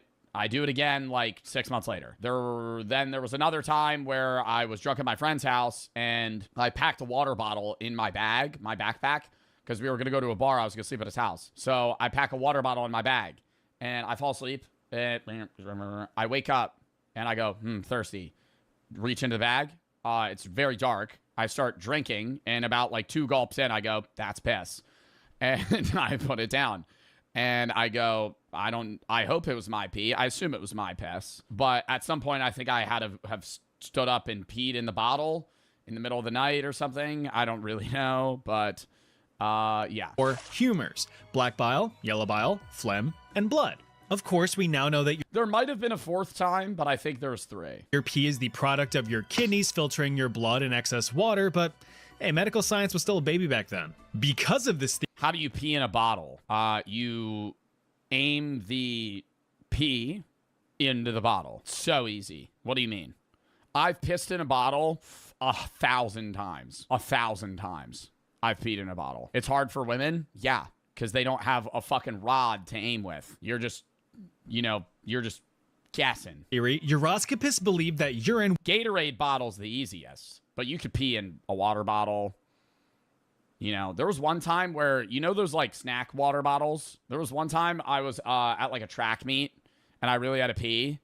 Or we were going to a track meet, and we only had those bottles, and I filled like 4 of them. It was like I was like bottling like alchemy, like or alchemist chemicals. It was like done. Had to cut the pee, throw it away, fill another one.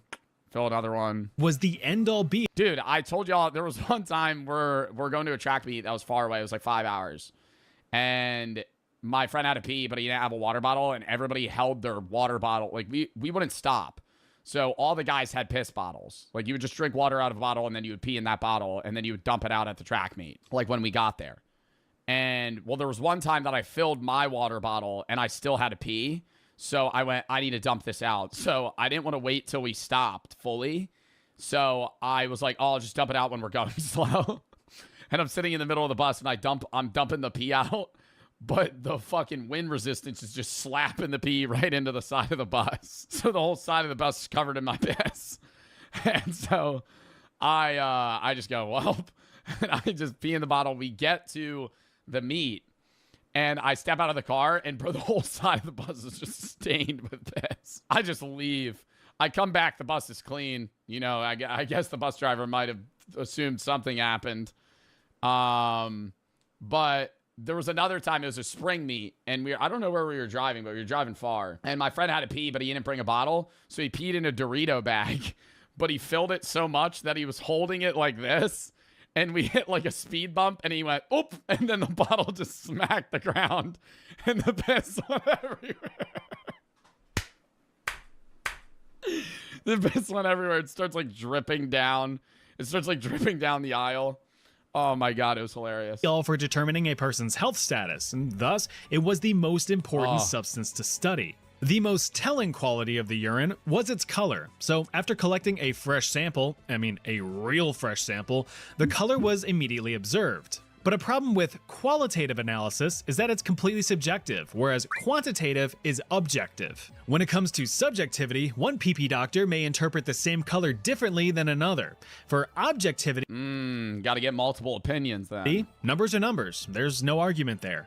In order to mitigate subjectivity and establish some sort of consistency, the piss percipients often constructed quick reference guides, a piss wheel of sorts, a color wheel, to use as a standard for diagnosis, sharing their knowledge across heavily detailed manuscripts. As an example, if your urine was clear, you might have some spleen issues. If it was dark red, your liver's too hot. Green, you've got jaundice. Black, well, yo, if I'm pissing green or black, it's over. You're bleeding like if you piss black, you're bleeding profusely into your urine, right? Like into your kidneys. Like you're gonna die. Like if you're pissing black. Wait, is black not normal? No. If you're pissing black in modern day, you just go to a hospital. But like if you're pissing black in like the fucking 1200s, you're fucking cooked. Like urine a thing. Oh.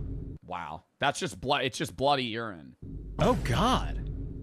Yeah, I don't think you're going to be doing too well if you're ink. Bro posted that shit on Reddit. Is this normal? Is this normal? Question mark. You know, your dink. While you had the visual fucking pee and grape juice aspect, uroscopists also ventured down the avenues of smell and taste to solidify the reasonings if a diagnosis couldn't be immediately deciphered from color alone. Wow, dude, literally just smelling the fucking urine bottle. Urine that tasted sweet was evidence of diabetes, whereas stinky pee-pee usually meant infection. Now, while this may seem what if they were eating asparagus? Silly looking at it through a modern lens, there was some validity to the practice. Uroscopists were able to properly diagnose conditions like diabetes and jaundice through their practices. Diagnosis was great and all, but without proper and effective treatment, you're not going to be making much progress, except just being closer to the grave. It's like if someone tells you, hey, your car is broken, and then proceeds to offer no meaningful solution. At that point, they're just taking the piss. Garden hermit.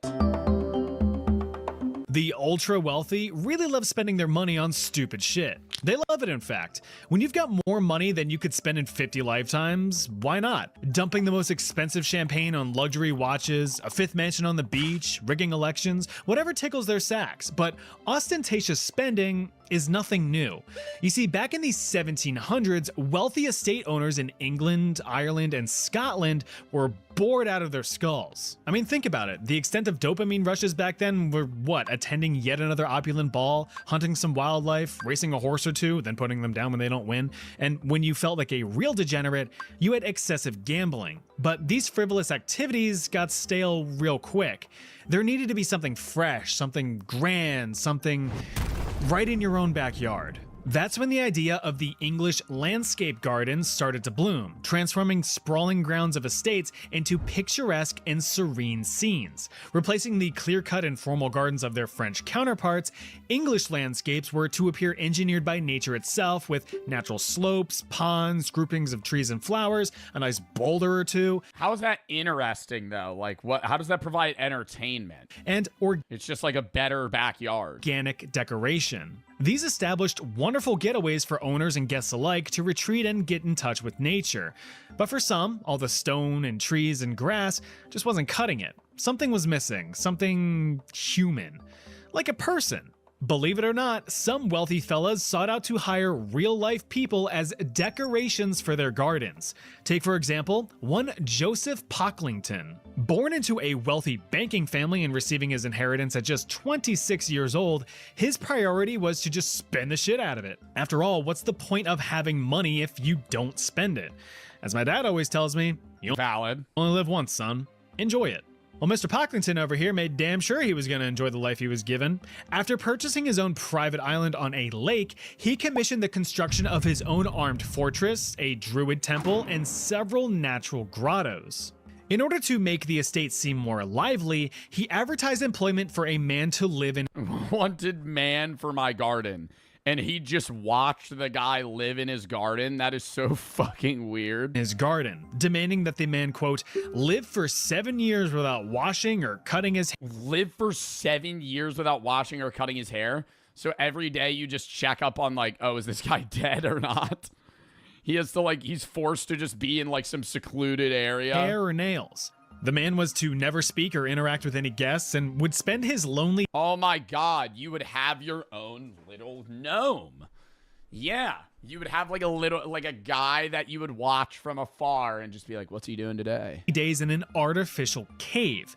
The basic idea was for guests to observe a man in his most natural state, untouched by societal influence. If the man was able to carry out these conditions, he would be paid the equivalent of about $100,000 in today's money. Now that's spread over the whole 7 years, so— That is pretty bad. 100K in 7 years? So it's not really that much. But the position— But does he get fed or does he have to like hunt for food? Was dubbed the Ornamental Garden Hermit. Now get this, Pocklington was not the only fella to come up with this idea. Others employed their own hermits with much more lenient rules. Perhaps the most well-known example was the Hill family from Shropshire. Their botanical bro was dubbed Father Francis, and he fully interacted with guests, told stories, and dispensed his own wisdom, all while maintaining a mysterious yet comforting presence. I want to see the hermit, mummy. I want to see the hermit.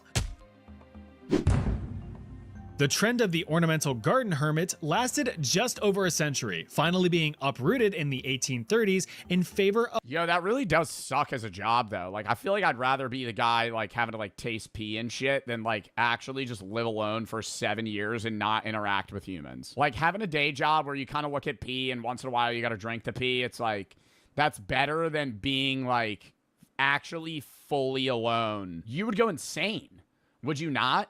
A part of your job requirement is you can't interact with anyone. Of living statues. And to answer your— That's horrible. Like, you don't get to live. You're literally a hermit. You have to fucking live in a cave for 7 years. Question: no, garden gnomes were not inspired by the garden hermit. Those came from Germanic folklore, hundreds of years prior. But they'll still guard your garden as best they can.